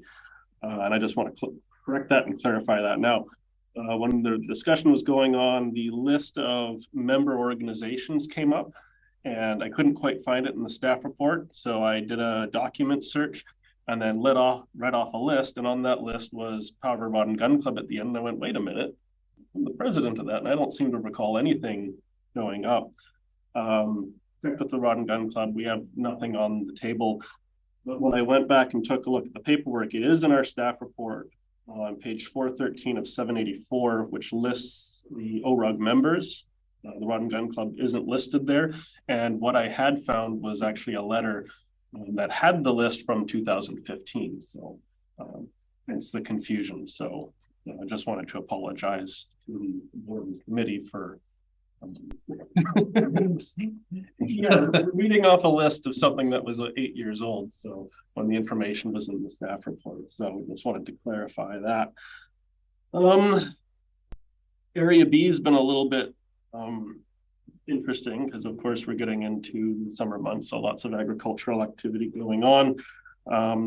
Bring up the Rod and Gun Club again. There was a public open house range day on June the 3rd, which our deputy corporate officer Esme actually won one of the door prizes.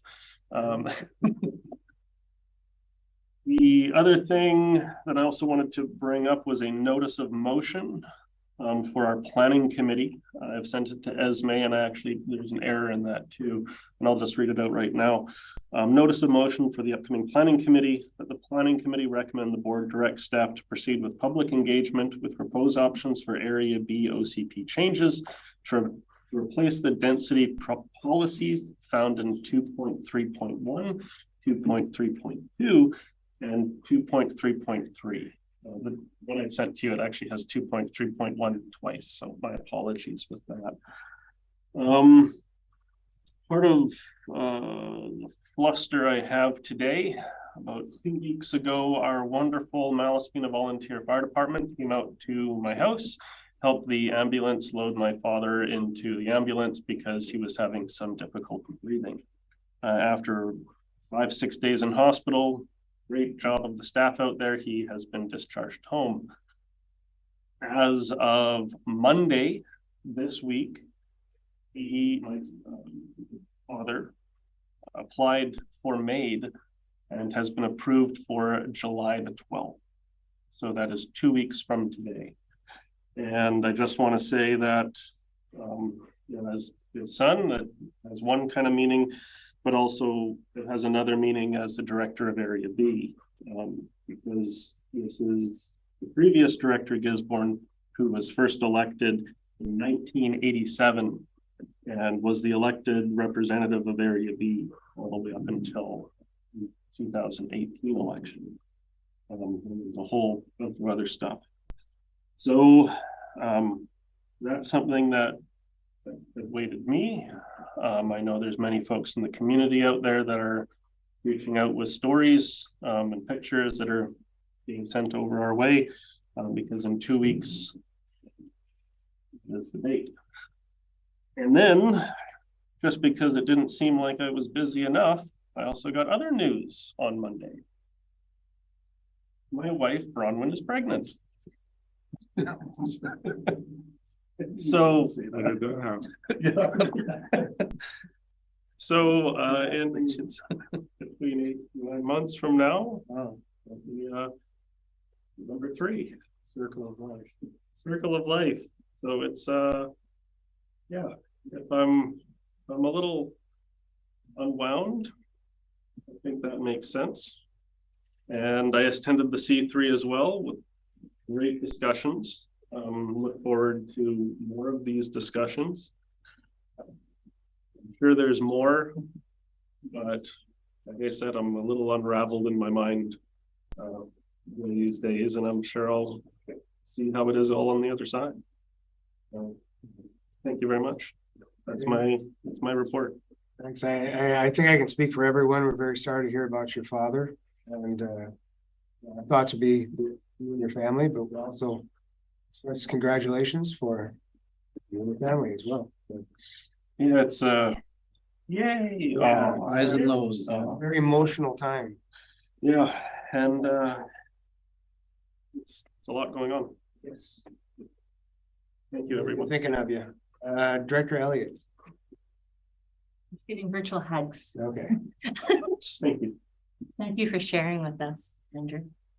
That's Andrew. I mean, it's okay. My middle name. Few names today. I know your names. Just hey. I know your Mark. I don't know why that happened. My middle name is Andrew. Oh, there you go. You have right. Well,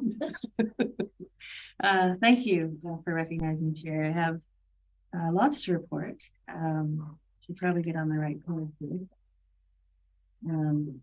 I also attended Air Cadets annual review ceremony on May 25th and was quite impressed with our young people today.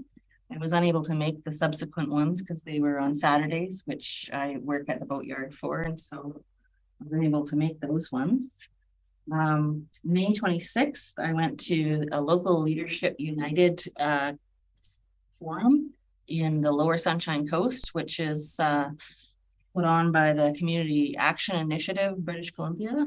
They were facilitating conference or discussions among local leaders in all regions of British Columbia around harm reduction and talking about the response and what it means and all the numbers and affiliated reasons why it's a good idea. They discussed safe supply. They talked about evidence-based responses to our health problems.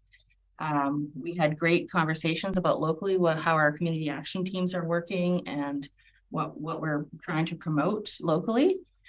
Turns out our community action team here in Powell River is functioning as well as anywhere, probably the best one around, in my opinion. A lot of people were not arguing with me on that one. Some folks were quite amazed to hear that we had city councillors that attended our CAT. I guess that doesn't happen everywhere.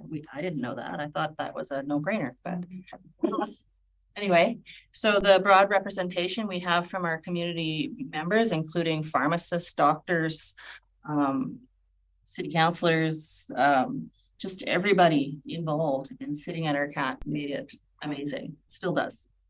Following up from that, folks who attended the forums that CIA CIS or whatever they're called. CIA. The community CAI, Community Action Initiative BC. The forum, the folks who had attended the regional forums were also invited to a provincial forum on June 22nd and 23rd in Vancouver. I also attended that. They brought us all together. We had opening speaker Bonnie Hendry. We had our previous health officer, his name I don't know off the top of my head, but I had the material I could tell you. He closed our session. We had a number of sessions with panels and different creative things going on across the province. One of the things that struck me as super amazing was a pilot project done in Surrey called Second Response. The Health Canada gave them a grant and they used their fire department to do follow-up responses to emergency call-outs that were involving overdoses. So they would go back within 72 hours. People are out of the hospital, they're back home. They would follow up and say, knock, knock, knock. Here's some clinicians, there's mobile response people, here's resources in the community, and just making sure people were aware that there was resources in the community, letting them know we care, how can we help, yada, yada. And they had amazing numbers. 57% of the doors knocked on were people wanted to hear from them and listen to what they had to say. 44% of those folks that listened were taking the resources and using the information that they received. And that was based on the evidence that almost all deaths that are from an overdose are people who have previously been had an emergency call out. Sorry, which department? So from the coroner's report, we know that almost something like 90-something% of people who die from an opioid overdose, fentanyl, whatever it is, have also had previous emergency calls. Previous 911 calls have happened. They've already been part of that system. And it could be second, third, or fourth time. So that was the concept that the pilot was based on. The pilot, the Surrey Fire Department. And they got a grant from Health Canada to do it. And their grant money is going to come to an end, but they're rounding up their numbers and their stats are looking really good as far as they have hard sort of evidence that 9% of doors they knocked on prevented further overdose, at least as anecdotally as they can get, as compared to before they had the second response, right? So there was an improvement in deaths overall as a result of the second, they're calling it a second response pilot. So I really enjoyed learning about that one.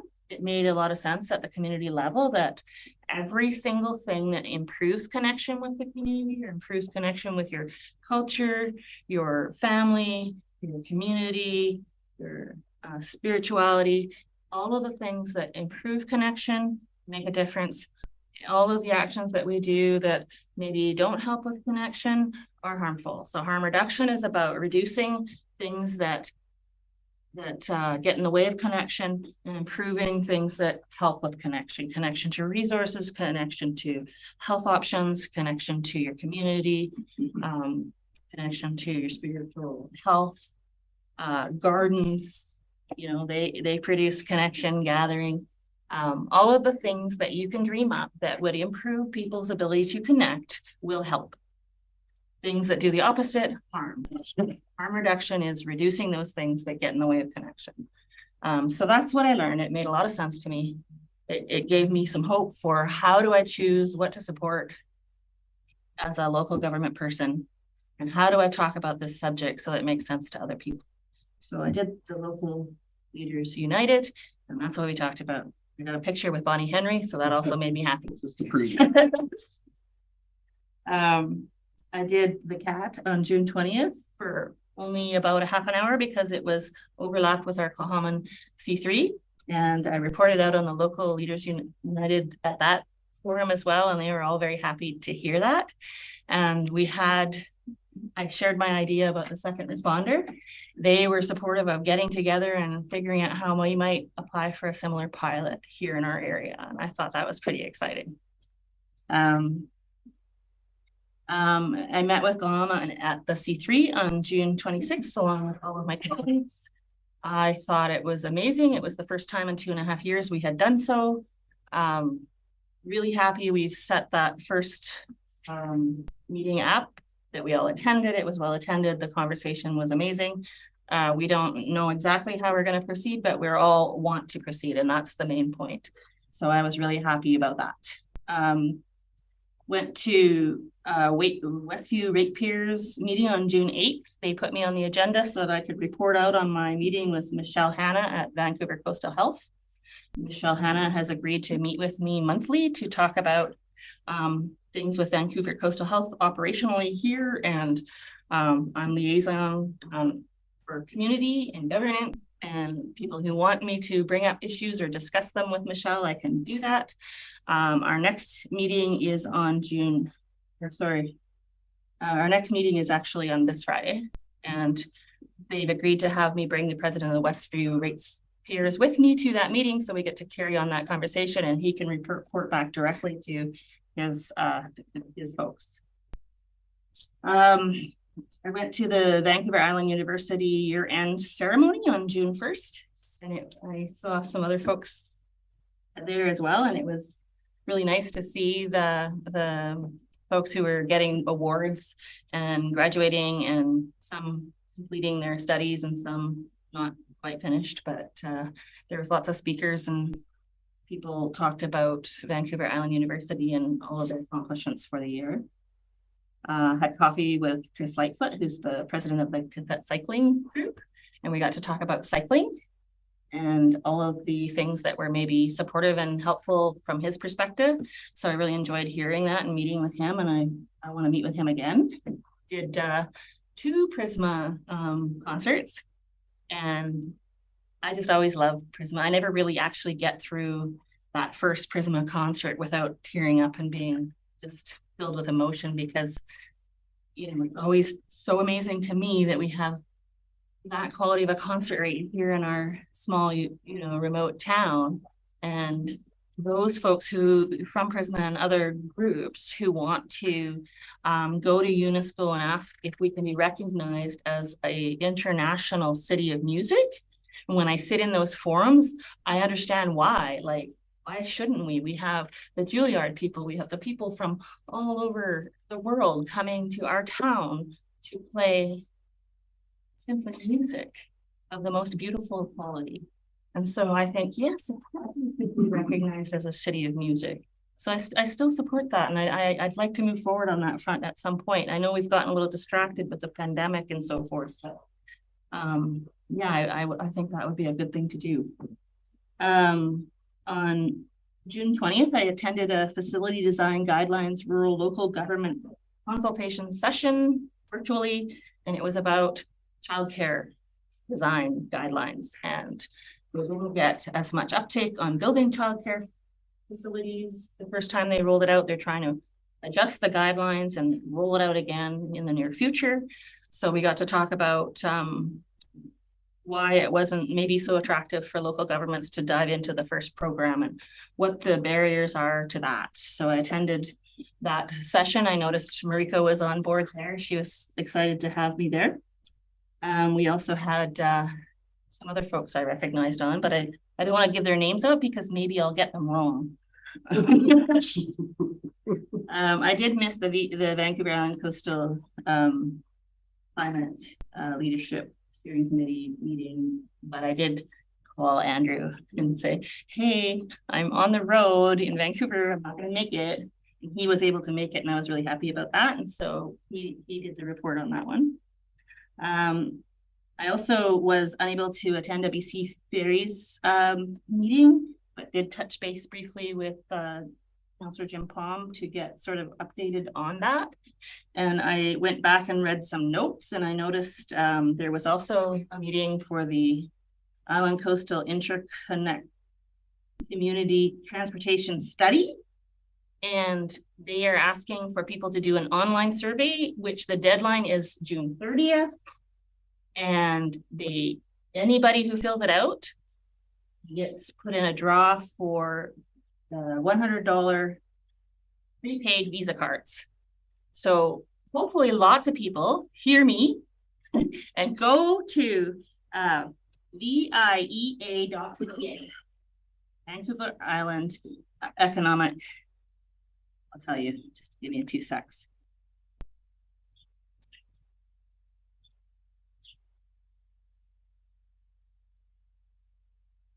Vancouver Island Economic Alliance is the name of the people doing the study, and they're doing an island coastal inter-community transportation study. And they hope to, with this study, influence transportation decisions by government. So if you participate at VIEA.ca, you could also win a $100 Visa card, and perhaps our information might land on useful funding changes to the way we operate BC Ferry. I'm not sure, but hopefully, right? And that's my report. Thank you so much. Great, thanks very much. Also been interesting seeing Dr. Henry. I mean, for such a long time, she was a constant in our lives, and now she's time off. Yeah, she needs a break. And yeah, I do. The concept of this can be recognized as City of Music. It'd be nice if the regional district was as well. Music, yes, Director Gisborne. I have a question. Very interesting to hear about the initial call outs in relation to opioid deaths. And I'm just wondering, what was the nature of those like initial call outs? Like were 911.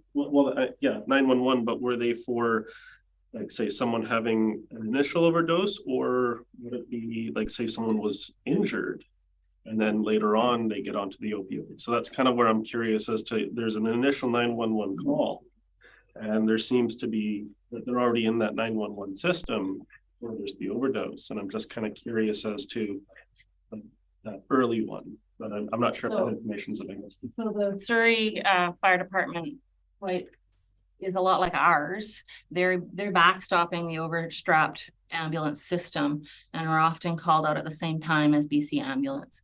And so the call outs that they were tracking were specifically overdose call outs. Okay. So Director Dowd had his hand up. Yeah, I wasn't going to talk about this one, but Councilor Elliott brought it up. So an interesting thing is the North Island 911 dispatches 188 different fire departments. Most of them, the vast majority are volunteer fire departments, not all, but the majority.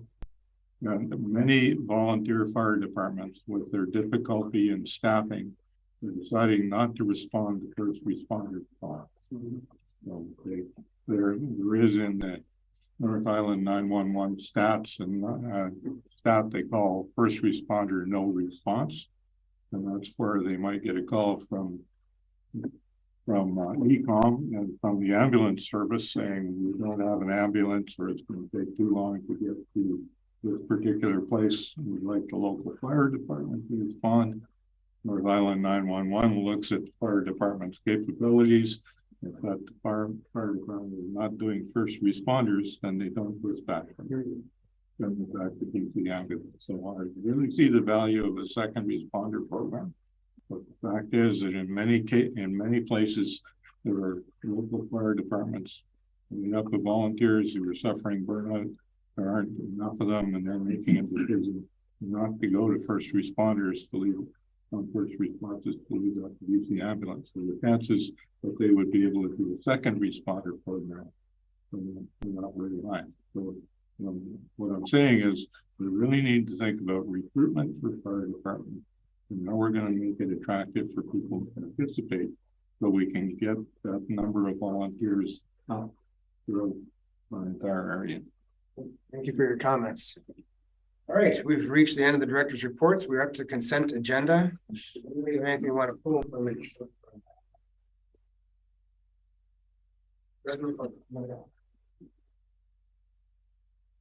Thank you, Chair. I have a conflict regarding 10.8.11 and 10.8.12. So I would need to recuse myself from consideration of those items. Okay.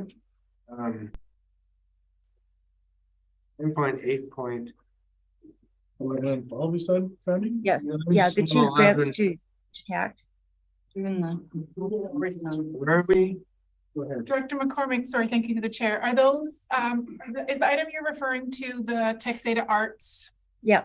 I think you might be looking at an older version of the agenda. The addendum that went on yesterday, they have been moved to resolutions, as they do have a conflict. They were initially. Okay. And they have been moved to resolutions. Okay, so Okay, those are thank you. out already. I didn't see any other hands, so can I get a motion to approve the consent agenda? Director Lennox, thank you. Director Fall. Any other discussion? See none, all in favor?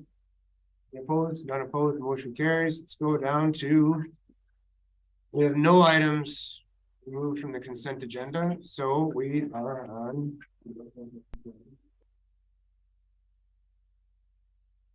Resolutions. Okay. 12.1 Financial Assistance 2023 Intake 1. A number of motions here, so Salmon Society. We have somebody that would like to move this. All seconded. Director Lennox, any discussion? Seeing none, all in favor? Opposed, none, motion carries. Director McCormick, your hand is still up. Yes, thank you. And that's because when we get to the items on tact, I need to recuse myself from those. Okay, all right, just remind me, please, when we get to that point. Item 2, talking about qathet art. It's one big long motion. Would somebody like to move that? Director Elliott, seconded. Director Lennox, thank you. Any discussion? I have a question. So it says unweighted vote, is it? I'm just curious why that's not even.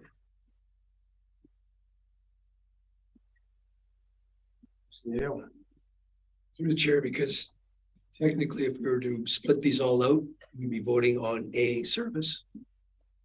And when the rule is when only one vote, one is eligible to vote, all vote, group them all together and apply that same rule. Thanks. Any other discussion? None, in favor? Any opposed? None opposed, motion carries. 3, again, an unweighted vote concerning the Jazz Festival. ABCD grants and aid service. Anybody like to move that? Dr. Lennox, thank you. Seconded by Dr. Elliott. Any discussion? None, all in favor? Any opposed? None opposed, motion carries. Item 4, Youth Film Camp or qathet Film Society. Again, unweighted. Area A, B, C, D grants and aid. We'd like to move this one. Fall. Seconded, Director Lennox. Thank you. Any discussion? None. All in favor? Any opposed? Any opposed? Motion carries. Item 5, I actually have a conflict, so I am going to repeat myself. I believe it's yourself. You do that. I'm just gonna double check. Yeah, right. Yeah, Director Gisborne, it is yourself. Well, let's see if I can do this. Okay, next item of business, number 5, Myrtle Point Golf Club. Is there a mover for the recommendation? I don't see anyone moving it. Okay, Director Elliott is moving. Second. And seconded by Director Lennox. Any discussion? No one else, and I'll jump in because I was one of the folks opposed to this at the Finance Committee. Myrtle Point Golf Club has been bounced around this board for many, many years. Originally, many years ago, it was proposed as a tax exemption. That makes a challenge for, volunteer fire department service. So I recall years ago, we decided not to be giving tax exemption because of complexities. I myself would prefer a grant option. However, what we have before us is that only electoral areas A, B, and C will be providing a contribution rather than the greater region or the city of Powell River. So that's why I voted in opposition at the finance committee, and that's most likely why I'll make my position today. If it was from general grant and aid, that'd be a different story. But that's just my opinion. Is there any other discussion or I'll just add to that, and I think there's a and it's only, I mean, this is the motion on the table, but I think we do need to have a bit of a discussion about how flexibility for grants and aid. And so the different areas, participants in the district. So I think some of the items, some of the concerns raised by acting chair, our vice chair, I guess, are relevant, and I think we need to have that discussion. But Director Dote, I saw your hand up. Yeah, just if you've been following the news lately, you'll see that the city has just recently approved a number of community forest grants. One for the Myrtle Point Golf Club of over $100,000 to provide some new facilities there. And there was a motion at our board meeting to not make that grant because it was outside of the city.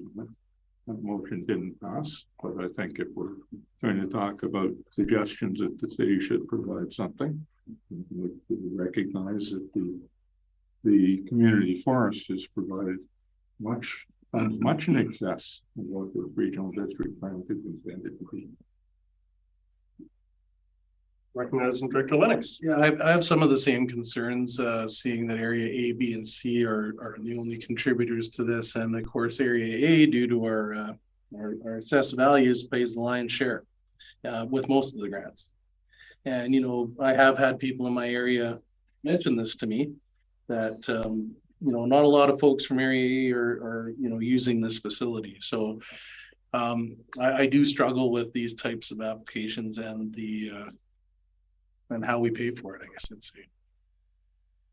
So I'd be interested to hear what others have to say and have said. I don't see any other hands up, so I'll do my second if I can.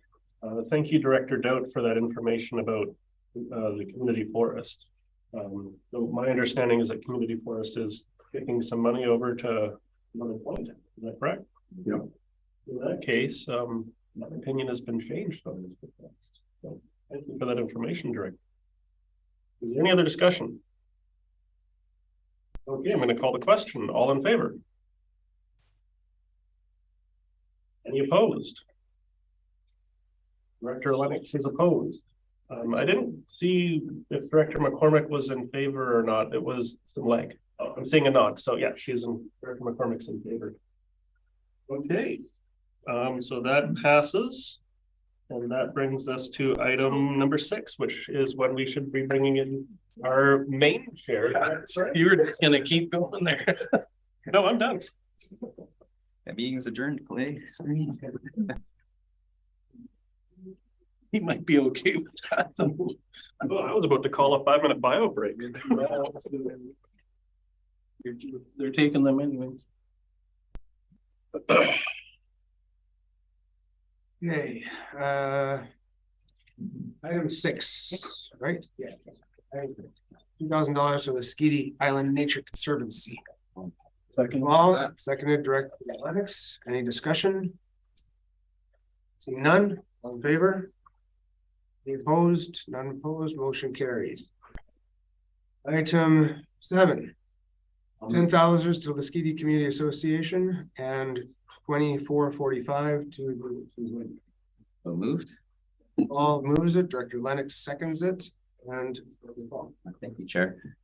At the Finance Committee, we had a fair amount of discussion about fairness. While that may seem challenging to define, I'll offer 2 definitions. According to Bish and Clemens in their book, Local Government in BC, the concept of tax equity includes the criterion that taxes should bear some relationships to the benefits received by the taxpayer. The provincial primer on regional districts and the UBCM regional district toolkit lays out the principles that underlie regional district system. one of which is fiscal equivalence. The regional district toolkit puts it this way, quote, a key principle of the regional district system is fiscal equivalence, which it in practice means that participating jurisdictions and the residents within them pay for what they get. The city taxpayers have contributed over $22,000 over recent years to the general grant and aid service, but have not received any direct benefits from this service.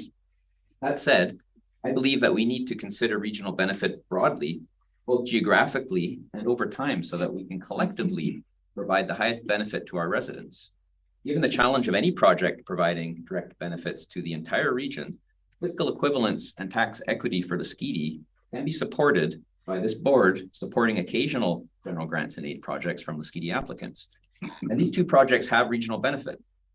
The Layered History Project is fundamentally about reconciliation, creating an accessible archive of the layered and intertwined Indigenous and non-Indigenous history of a place poses many challenges, including how to handle sensitive traditional knowledge.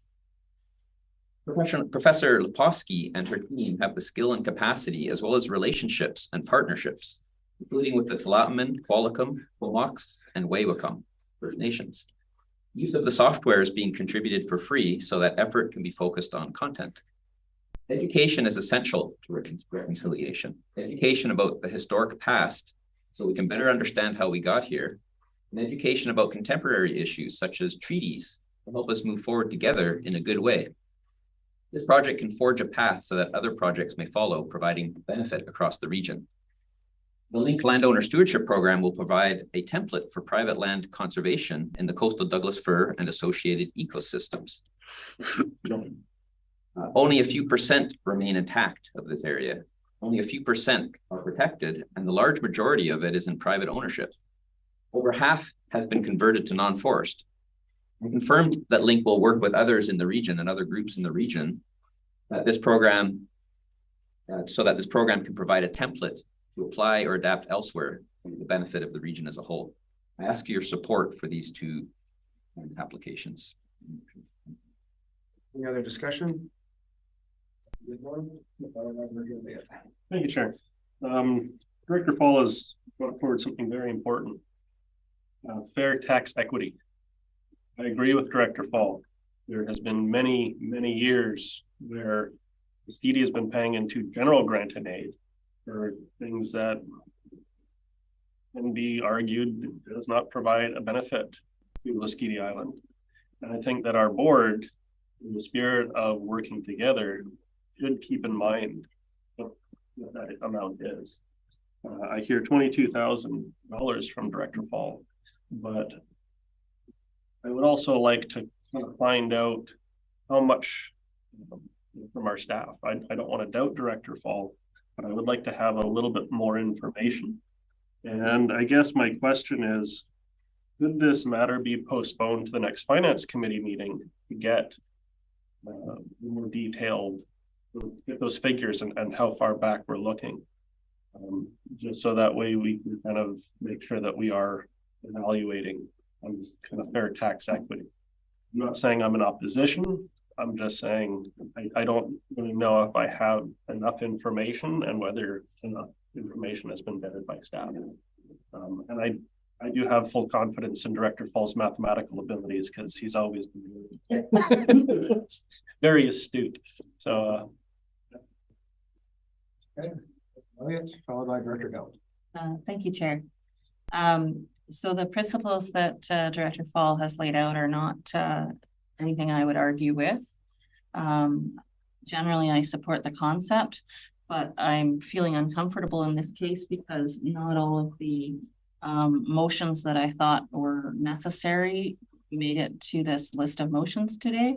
I would want to make a motion that is not on the list, but it is this agenda. It's about the grant intakes, and that would be for OGRUG from the same pot of money. And so while I totally support the concept, I don't want it to compromise the ability to do other important things or take precedence. I think there needs to be money for ORUG as well. And the math should be included in, and we didn't get to a recommendation at the finance committee meeting, and I think it was partly in because people were trying to leave room for their own projects, and I don't, that doesn't sit well with me.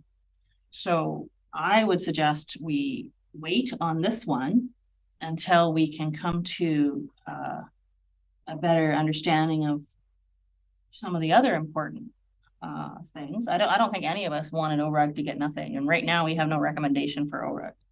I could put forward a motion and it would likely pass, but I don't know how the math is for all of the things together because it isn't properly written up in where we land. So I'm super uncomfortable making this decision without being a little more comprehensive about where the money's going.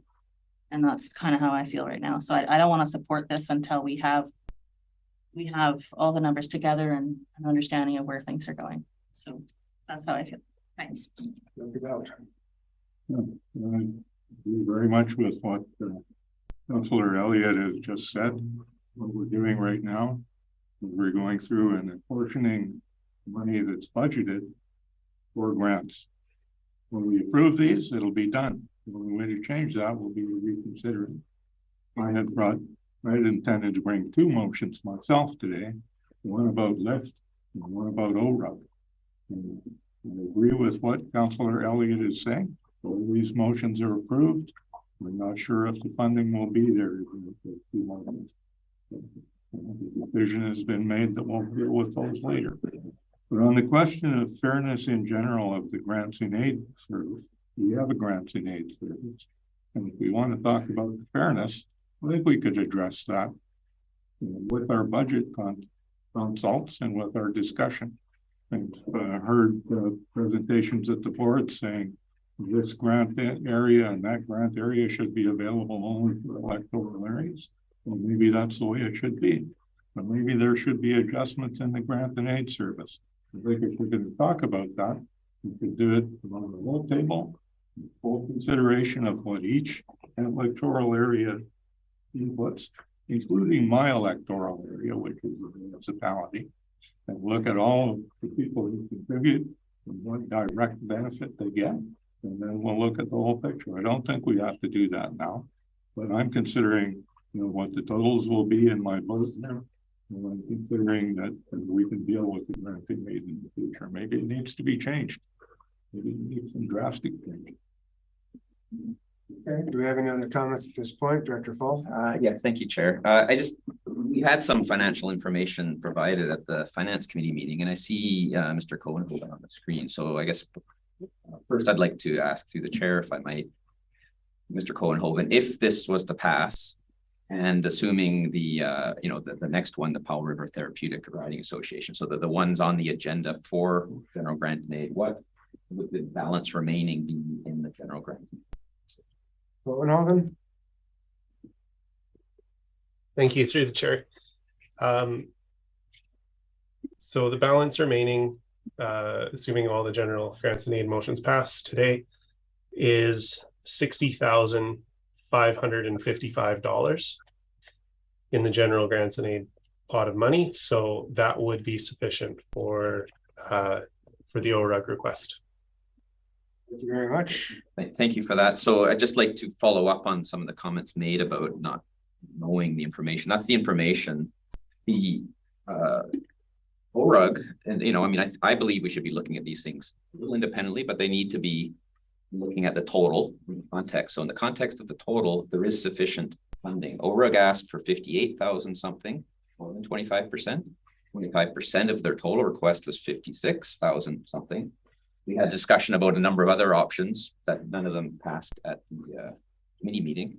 But even if we were to give their full recommendation, the full request, 58,000, we have sufficient funds with this. This would be $12,000 that would go to benefit the whole region, regional projects from Lasqueti applicants.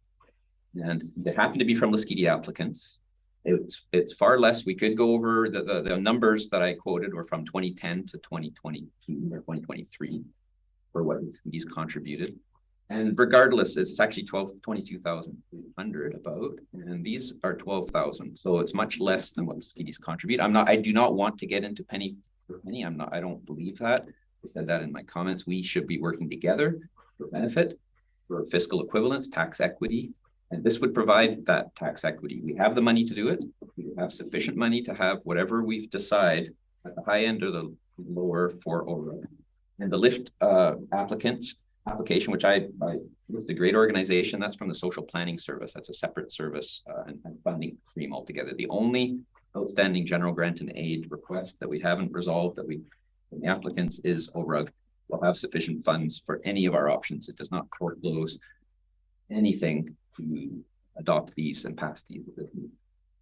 Thank you very much. Director McCormick had her hand up for us, then Gisborne, then Elliott. Yeah, thank you, Chair. And we are talking about the grants to Laskeety, to the Nature Conservancy and the Community Association. That's what I am trusting that we are talking about, and not ORUG at this time. But I do support the recommendation, and islands, it's because islands are in a kind of unique situation.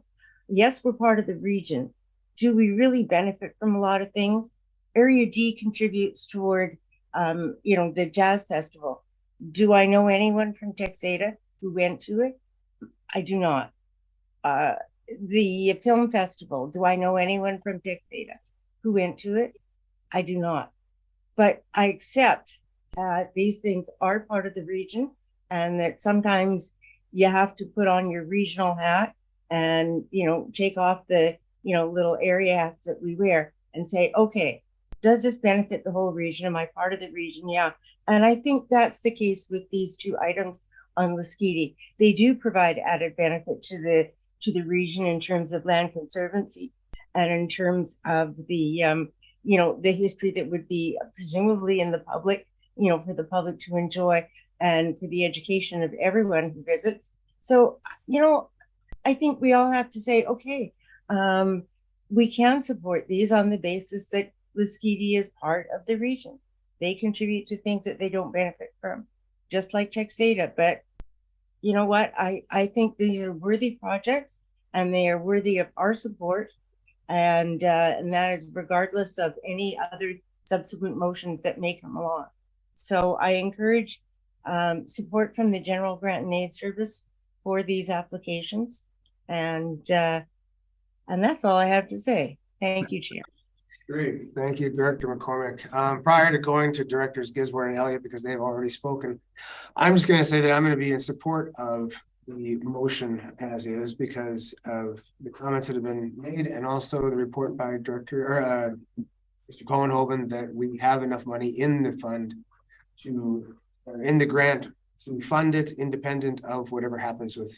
So, moving on to Director Gisborne. Thank you.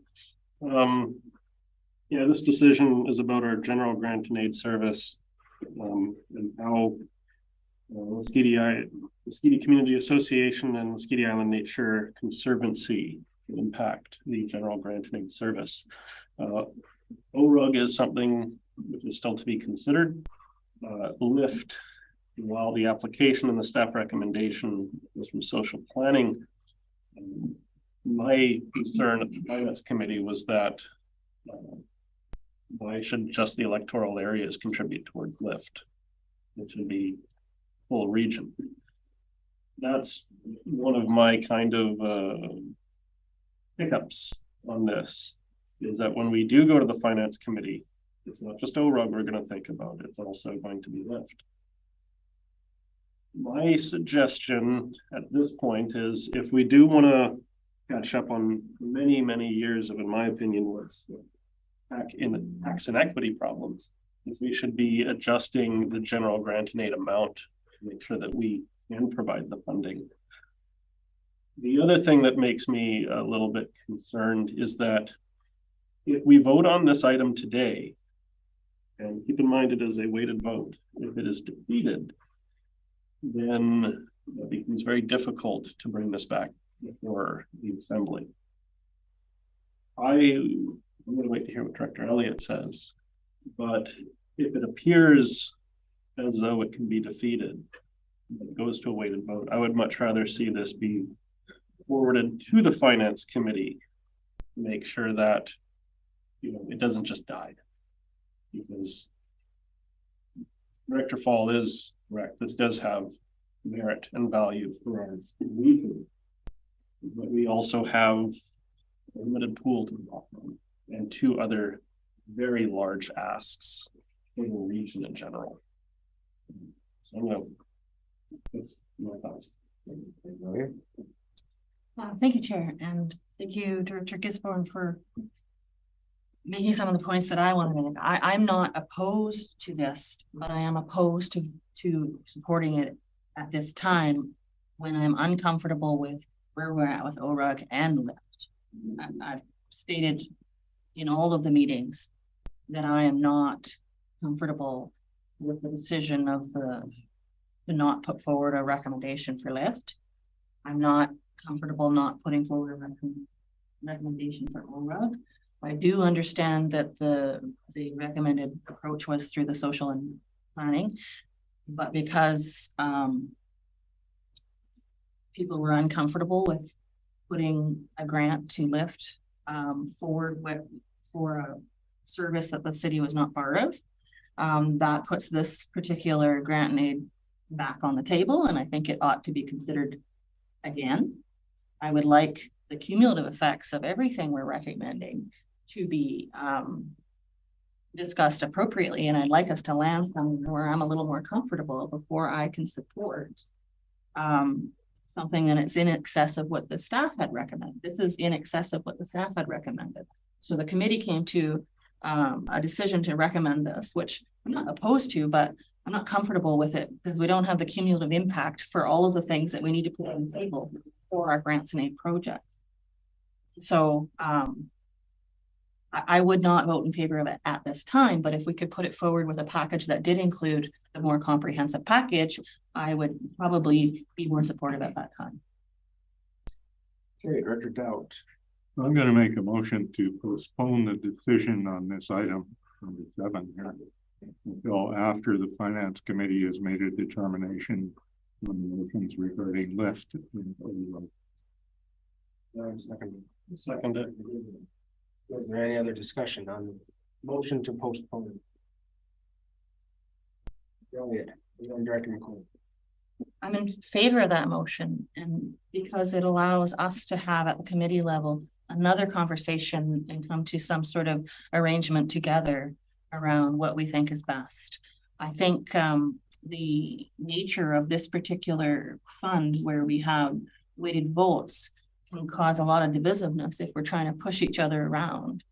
And I'd like the opportunity to sort this out in a proper way where we have the entire picture before us instead of one-off. Thank you.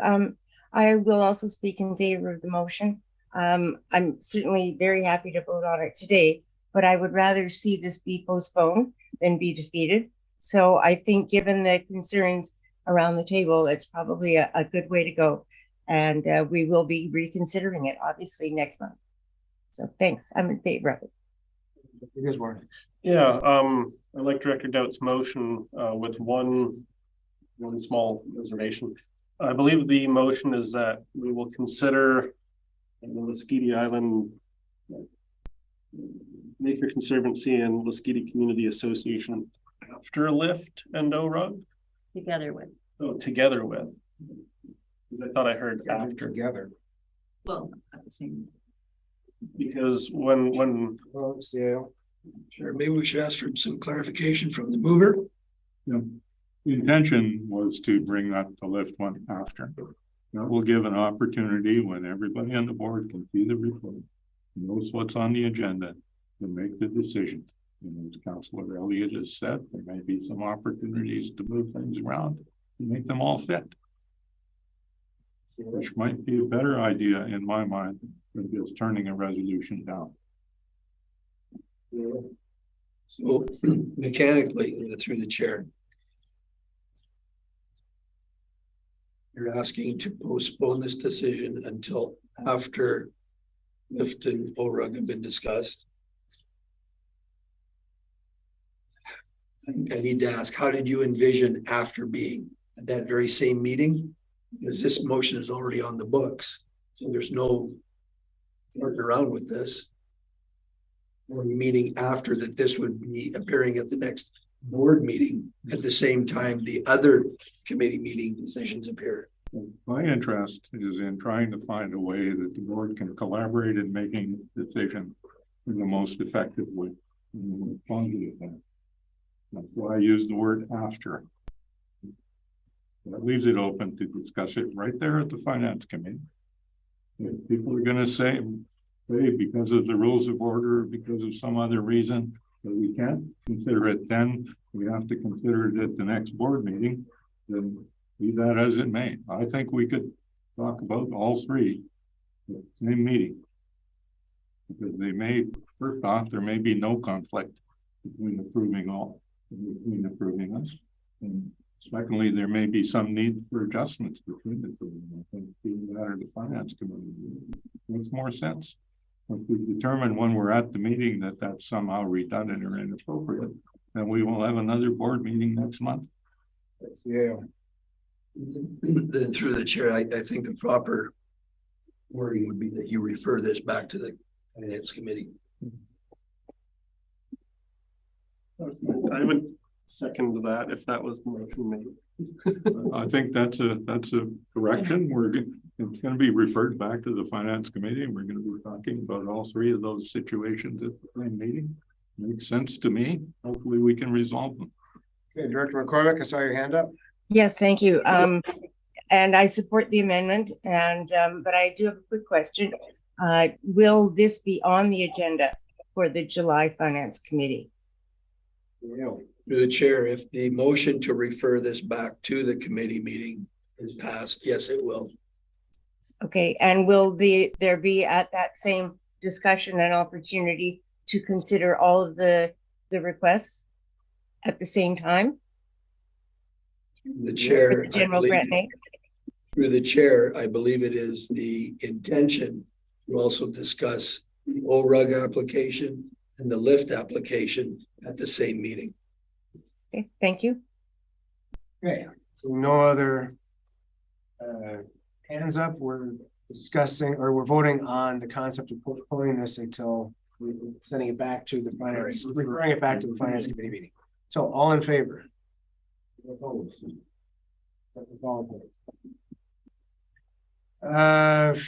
Moving on to item 8, which is also weighted vote, and it's also general grants and aid. Conflict, chair, please. I have to go. Director Elliott declares a conflict. Goes out. Okay, yeah, keep it on, hush, hush.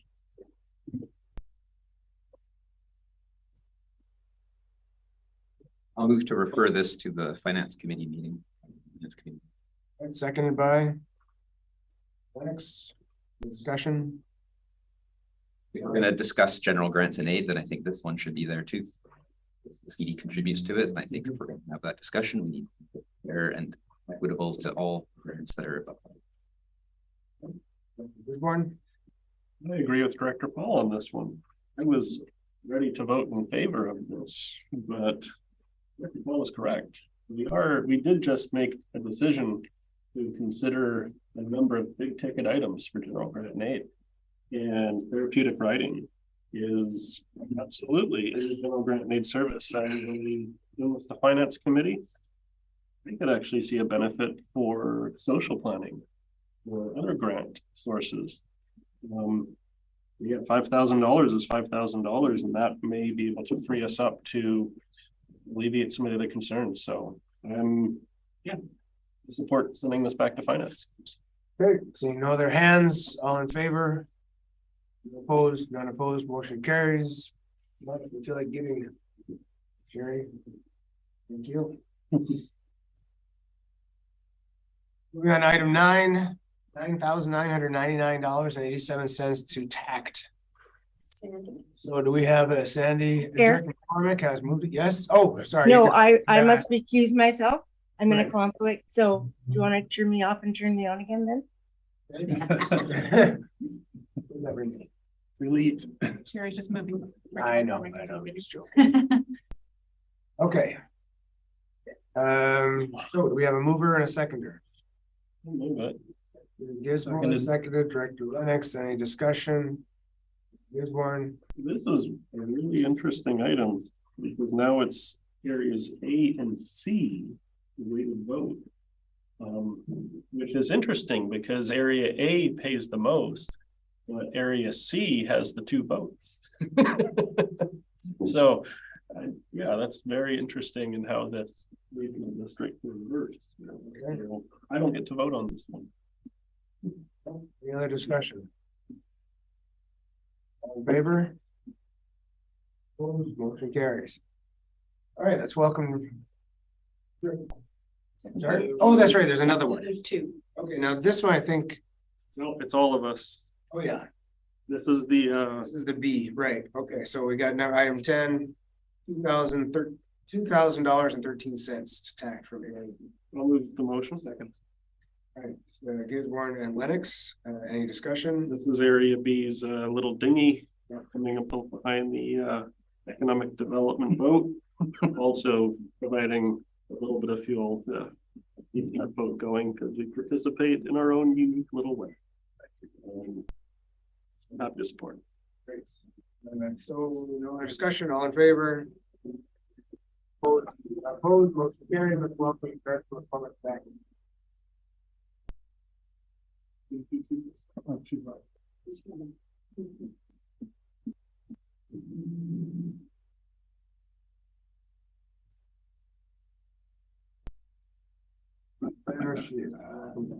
Okay. 12.2, service contract for updated housing needs assessment for electoral areas A, B, C, and D. All directors waited for it. Anybody want to move that? Mr. Lennox. Anybody want to second that? McCormick did, I think. Dr. McCormick. Thank you very much. Any discussion? Dr. Gisborne. Thank you, Chair. Housing is very important for our community. I think it's undeniable.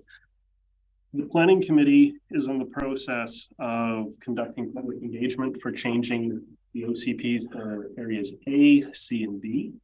There's a notice of motion coming for the planning committee for area B's OCP. And my thoughts would be that after we implement those changes, if the board decides to implement those changes based on public feedback, then we should move forward with a housing needs assessment. Because when we change the OCPs in relation to housing density, I think that'll have a real impact on what our housing needs and our ability to provide them and the recommendations from the consultant will be. Because they might be working off of an OCP prior to us changing the policies. And I would actually be more in favor of finding out what the housing needs assessment would be after those policies are changed. So at this time, I don't necessarily see a need to update the housing needs assessment because it's still based on the same OCP language that we had a couple years ago when we did the housing needs assessment. So I'd be happy to see this item done either in the fall or next year after the public engagement has been done. And that way we're making sure we get the most bang for our buck. That's my thoughts on it at this time. Okay. I believe you mentioned it was public engagement for A, C, and D. I think it's actually only for A and C. Oh, yes. So I understand where you're coming from. I see Director Lennox wants to speak and Director McCormick wants to speak as well. I think I would like to hear prior to that, if we could hear from Ms. Rodden from the planning department. I'm just curious about the need, I guess, for the assessment, or if it could be easily postponed until a later date. Thank you, Chair. Through the chair, the issue with the housing needs assessment is that it's based on old data. It's based on 2016 census data. That's stated in the report that's a limitation. And our current housing needs assessment recommended updating our assessment in 2023 to take advantage of the newest census data that became available at the end of 2022. And a housing needs assessment under the Local Government Act is based on census data and other data that's compiled by local governments. It's not based on official community plans or policy direction. So just to clarify that, and it is more cost effective to do the update in 2023 because then the regional district will not need to do an update again for 5 years. And because we're doing it so soon after the other assessment, we won't need to go for the community engagement and it won't cost as much. The other problem with the current assessment being based on old data is we also did the project regionally for our current assessment. And so our housing needs use the same formula as what was used for the city of Powell River. And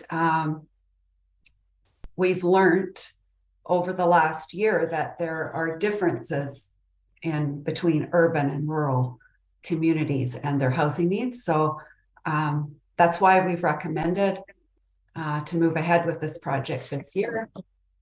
And the funding for it is coming out of the planning non-stat reserve.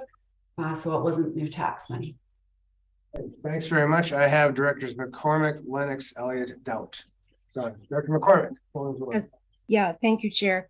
I agree with what Ms. Rodden has said. There was variables in the housing needs assessments that were done that were kind of a slow growth scenario and a faster growth scenario. And I'm finding in Area D that we're exceeding the faster growth scenario. So it would be very helpful moving forward to have an update so that we can the other way around. So I think the study has to come first, then you find ways to respond and provide and make up for the needs, make the needs happen. Yeah, I think we're doing it the right way and I support the recommendation. Great, thanks very much. Director Lennox. Thank you, Chair. I also, wanted to know the urgency of this particular motion for our staff and how it affects us. I do agree with Director Gisborne that we're looking at different options, but listening to the comments, Director McCormick and others, I think we can accomplish this assessment. It is needed. It is old data and all the points that have been raised are valid, that it can give us a little more clarity. So I guess when I started out my thoughts, it was, what is the urgency for us to complete this now? I do think it's planned for, or I know it's planned for in the budget and with staff for this year. And I guess we're going to be talking about planning committee issues soon that may be relevant to this. So, as long as we can accomplish it this year, I'm prepared to vote in the affirmative. Okay. Thank you very much. Thank you, Chair.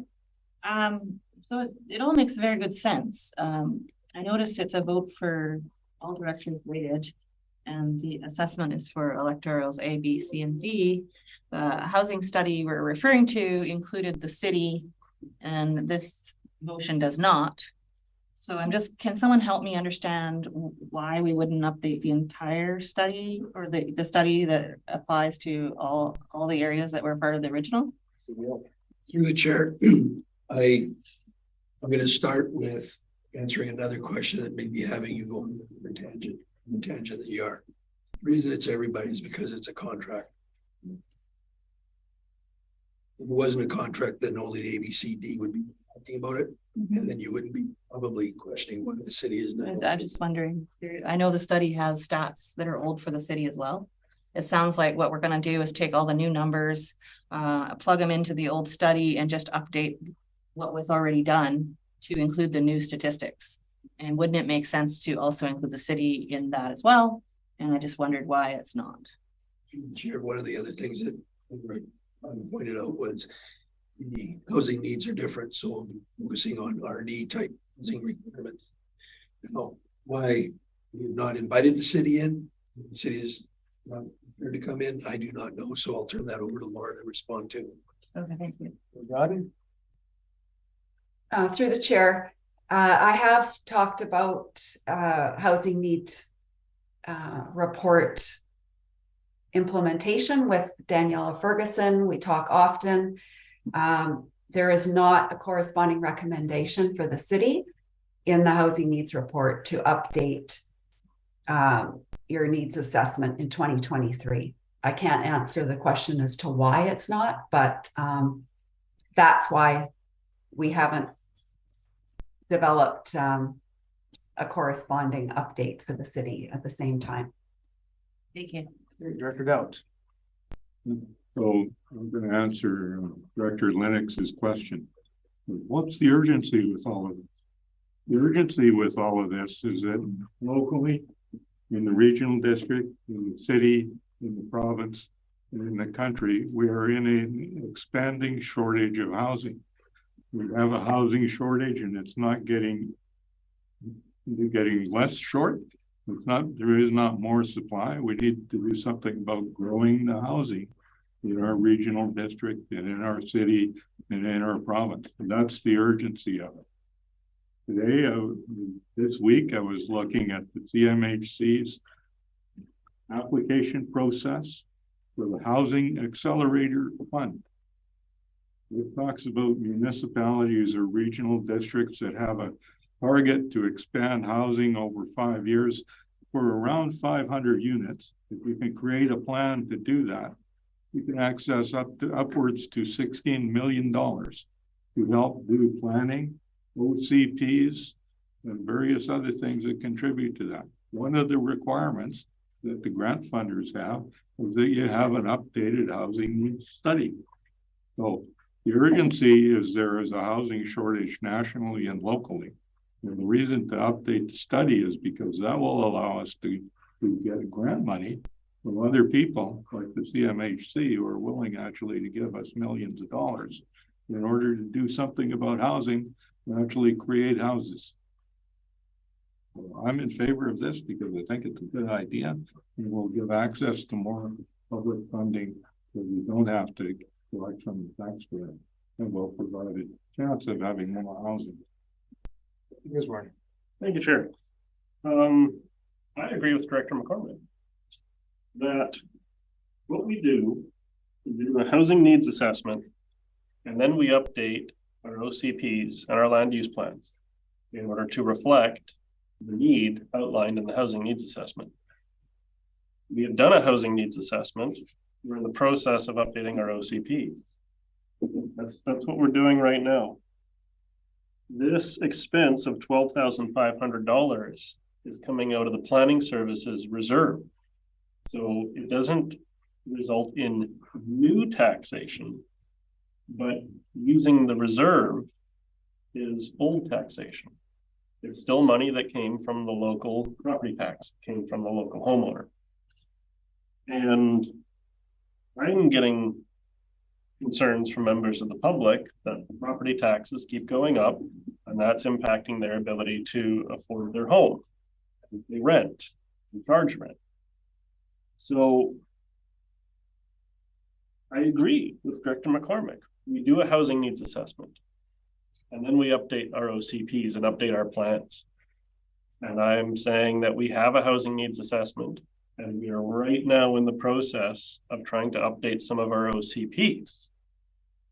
I think after we go through that process, then we should do another update of our housing needs assessment.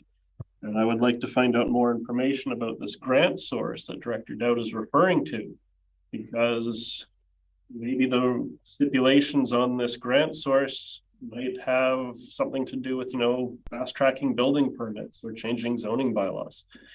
We don't have a very broad land use planning service, I guess is the polite way to say it. Or maybe it is very broad, is the better way to say it.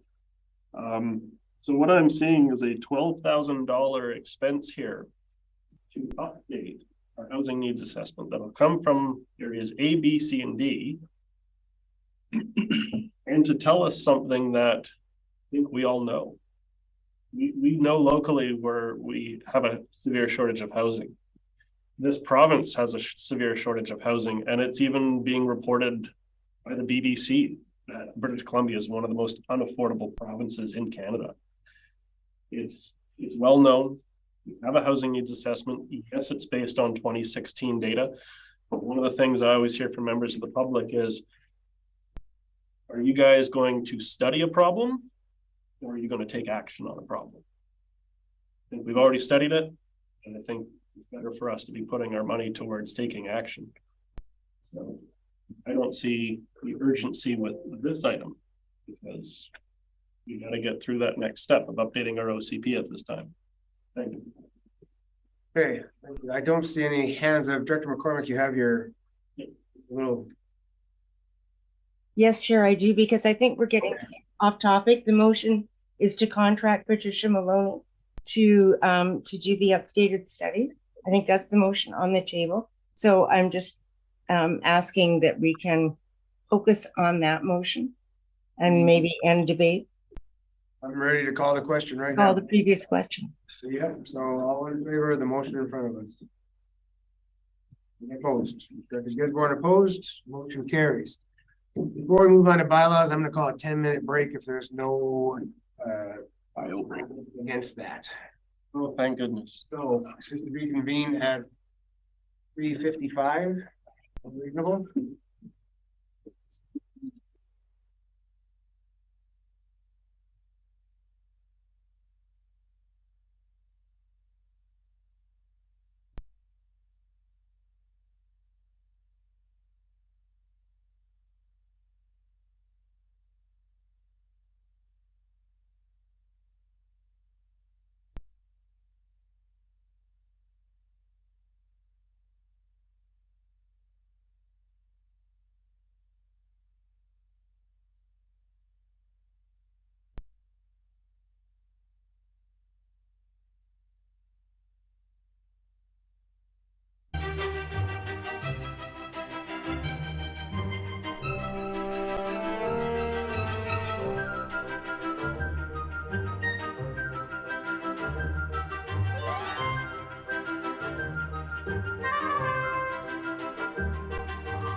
Been 10 minutes. Thanks for the break. And we're up to bylaws. So would somebody like to read that entire number one out? Dr. Elliott. Thank you, Chair. I move that the board give first and second reading of the 2022-2026 financial plan amendment bylaw number 576.1, 2023. Seconded by Director Paul. Thank you. Any discussion? Seeing none, all in favor? Opposed? None opposed. Motion carries. I move that the board give a third reading of 2022 to 2026 financial plan amendment bylaw number 576.1, 2023. Seconded by Dr. Paul. Thank you. Discussion? Seeing none, all in favor? Motion is passed unanimously. I move, one more, right? I move that the board adopt 2022 to 2026 financial plan amendment bylaw number 576.1, 2023. All seconds. Thank you. Discussion? None in favor? Unanimous. Thank you very much. Moving on to 14.1. Potential referral for Mines Act Notice of Work, District Block 26 and 339 in the vicinity of Anderson Bay, Electoral Area D. Director McCormick. I'll move the recommendation. Thank you. Seconded Director Lennox. Any discussion? Director McCormick. Thank you, Chair. After talking to a number of people in our hiking community, I am willing to support this recommendation. And I guess there's a number of things that I would like to have known, such as where the crew are going to overnight. Will they be taken in and out every day by barge? Will they be improving the road to the site? The road to Anderson Bay. Anderson Bay is about as far away from civilization as you can get on the island of Texada. It's at the very north east point of the island. And so there is a road that goes there, but it's four-wheel drive only. And really that's only under good weather conditions if trees have been cleared. So it's a very marginal way of getting from there to anywhere else on the island. There is a creek in the area. What about riparian issues? And what about historical issues? Would the applicant be willing to work with the local historical society to perhaps have a plaque commemorating, the earlier mines that were there? These are all things that are really appropriate questions to ask the planning committee. So, Chair, I do have a question, and it's to staff. We've had this situation before where something comes to the board because the timing doesn't work from the province. So my question to staff is there a way to massage that timing so that we're not constantly having things thrown at us at the board that really should be fleshed out at a committee? Okay, Director Ms. Rodden, if you have an answer for that. Yes, through the chair. There appears to be a backlog at the Ministry of Energy, Mines and Low Carbon Innovation. And so what we're seeing is they're working through this backlog. And so we're getting a lot more applications referred than we have in the past. But many of these have been in the works for a year or two when you look at the date on the actual applicant's application. So it's beyond our control, and we've been asking for extensions as we always do if it doesn't line up with the board schedule, but Mines has not been honoring our requests for extensions. So that's why these reports have been coming directly to the board. Follow-up question, Chair, if I may. Sure.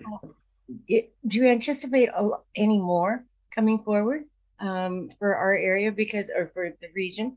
Because it would be so much better if they could be educated regarding what our meeting schedule is, so that they could maybe give us the same length of time, but just time it differently so that we have a chance to get it, on the committee first, to have a more in-depth discussion than just simply having it thrown at us at the board. Rodden? I will defer that to Julia Dykstra because she has been the point person with the ministry. Ms. Dykstra? Thank you, through the chair. Staff has liaised with the Ministry of Mines over the past 3 months to communicate the report deadline schedule, liaising time with the applicants, and the turnaround time between the Planning Committee and the Regional Board resolutions. Staff at the Ministry of Mines have made it very clear that their 30-day referral timeline is 30 calendar days, and that extensions are only granted on a case-by-case basis. And every mines referral that staff has received this spring, we have asked for an extension, and an extension of 2 weeks was given for this report. But that still does not meet our board scheduled timeline. So unfortunately, we are at the mercy of their decision-making process. Thank you very much. Director McCormick, yep. Yeah, one follow-up quickly then. So my point is not to give us a greater length of time, but rather to time it better. So if the notice was given on the first Monday of the month, it could still make it as a late item on our committee meetings on the first Wednesday, and then it could be considered within the 30-day period. So it's just a matter of timing. It's not about needing more time. So can that point be made to them? Thank you, Chair. Okay. So much. Any other discussion? Thank you, Chair. I share Director McCormick's concerns on this. We get a provincial referral from Ministry of Mines. Now, Ministry of Mines, they tend to push and shove however which way they want, whether we like it or not. But this is an item for the Planning Committee, and I'm really disappointed that we don't get to dig into it at the Planning Committee level. So this makes me wonder about our current meeting schedules, if the province is going to be very firm on that 30-day amount. Right now, we have a number of meetings on the first Wednesday of the month, and then we have our board meeting at the end of the month. And I'm wondering, this month we had like almost 1,000 pages on our agendas. If maybe in the future we can reconsider having it on maybe the first Wednesday and second Wednesday, even if it's, you know, a committee of the whole on the second Wednesday and an item like this comes up, we could actually send out a notice to say the Planning Committee will also be, you know, having a short notice meeting because something has come in. And, you know, right now this one is, you know, Anderson Bay. Thankfully, it doesn't seem to have a huge amount of controversy associated with it. But I would hate to be in the position when we actually do get an application from Ministry of Mines that is of, you know, a much maybe more significant impact, and for us not to be able to do our due diligence to have it go through committee. So that's something I think our board needs to keep in mind, because our current meeting schedule doesn't seem to work with provincial government's timeline. And of course, as we know, when it comes to local government and provincial government, the province does what the province wants, and we kind of have to adjust. You know, that's what I'm saying, is I think we should take this into consideration about how we adjust our meeting schedule going forward. Thank you, Chair. Any other discussion? Thank you. I don't have a lot to say about this particular request. I do support the concerns expressed around timings. One of the things that happens when we try to put all our meetings in one day is we end up with a little less flexibility around timing. So if we had our planning committee 2 weeks and later our committee of the whole, and then our, you know, if things were spread out a little more, you would have more opportunities for these types of things. And then just for the record, I know that Director McCormick meant southeast of Texada Island, northeast, but it's for the public record. I wanted to mention that, of course, Anderson Bay is on the southeast. Seeing no other hands, That's another hand. Excuse me, Chair. It is on the northeast. It faces toward Powell River, not toward the broader strait. Yes. So that can be the north side of the island or the east side of the island, depending on which way you go. The north side of the island. It's, of course, not a slant, so it doesn't make sense. Okay. Okay. Well. All right. Now that we've had the geography figured out here, I'm calling the vote. All in favor? Any opposed? Opposed, motion carries. New business, UBCM Premier and Cabinet Ministers meetings. So moved. Okay, item number 1 is moved, seconded by Paul. Any discussion? I like iced tea. Okay, our Director Gisborne likes iced tea. Seeing no hands, all in favor? None opposed, none opposed, carried 2. Motion, all, it's about seconded by Director Gisborne. No discussion. None, all in favor? None opposed, so motion carries. All right, question period. Mr. Galinsky, are you on? Hello, Chair Galinsky from the Peak here. Thank you very much for the opportunity. I don't have any questions this afternoon. Okay. And we are, thank you very much. We are up to the in-camera session. If I can get somebody to read that thing for me. Sure.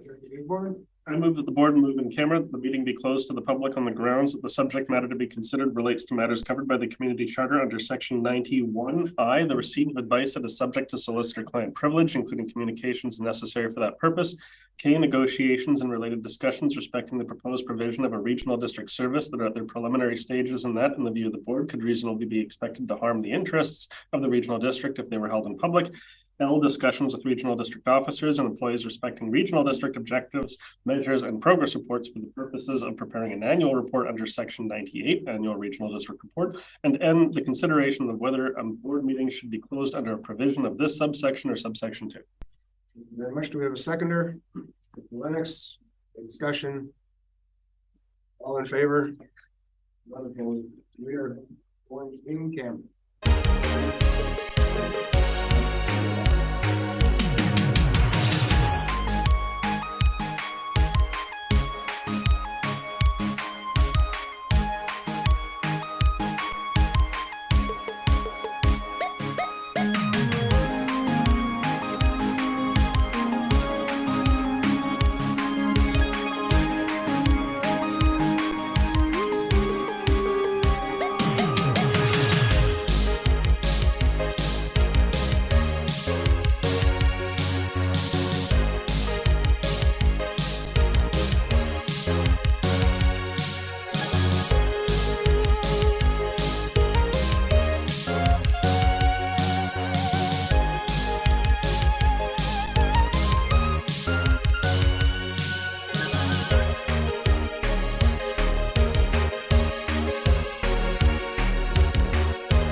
Okay, we have got 2 items to announce in the RISE report. Number 1, the board will forward the draft code of conduct to the July 2023 Open Committee of the Whole meeting. And 2, the board directed staff to construct a Christmas recycling depot 9999. And with that, we've reached the end of our agenda, so we are adjourned. See you next week.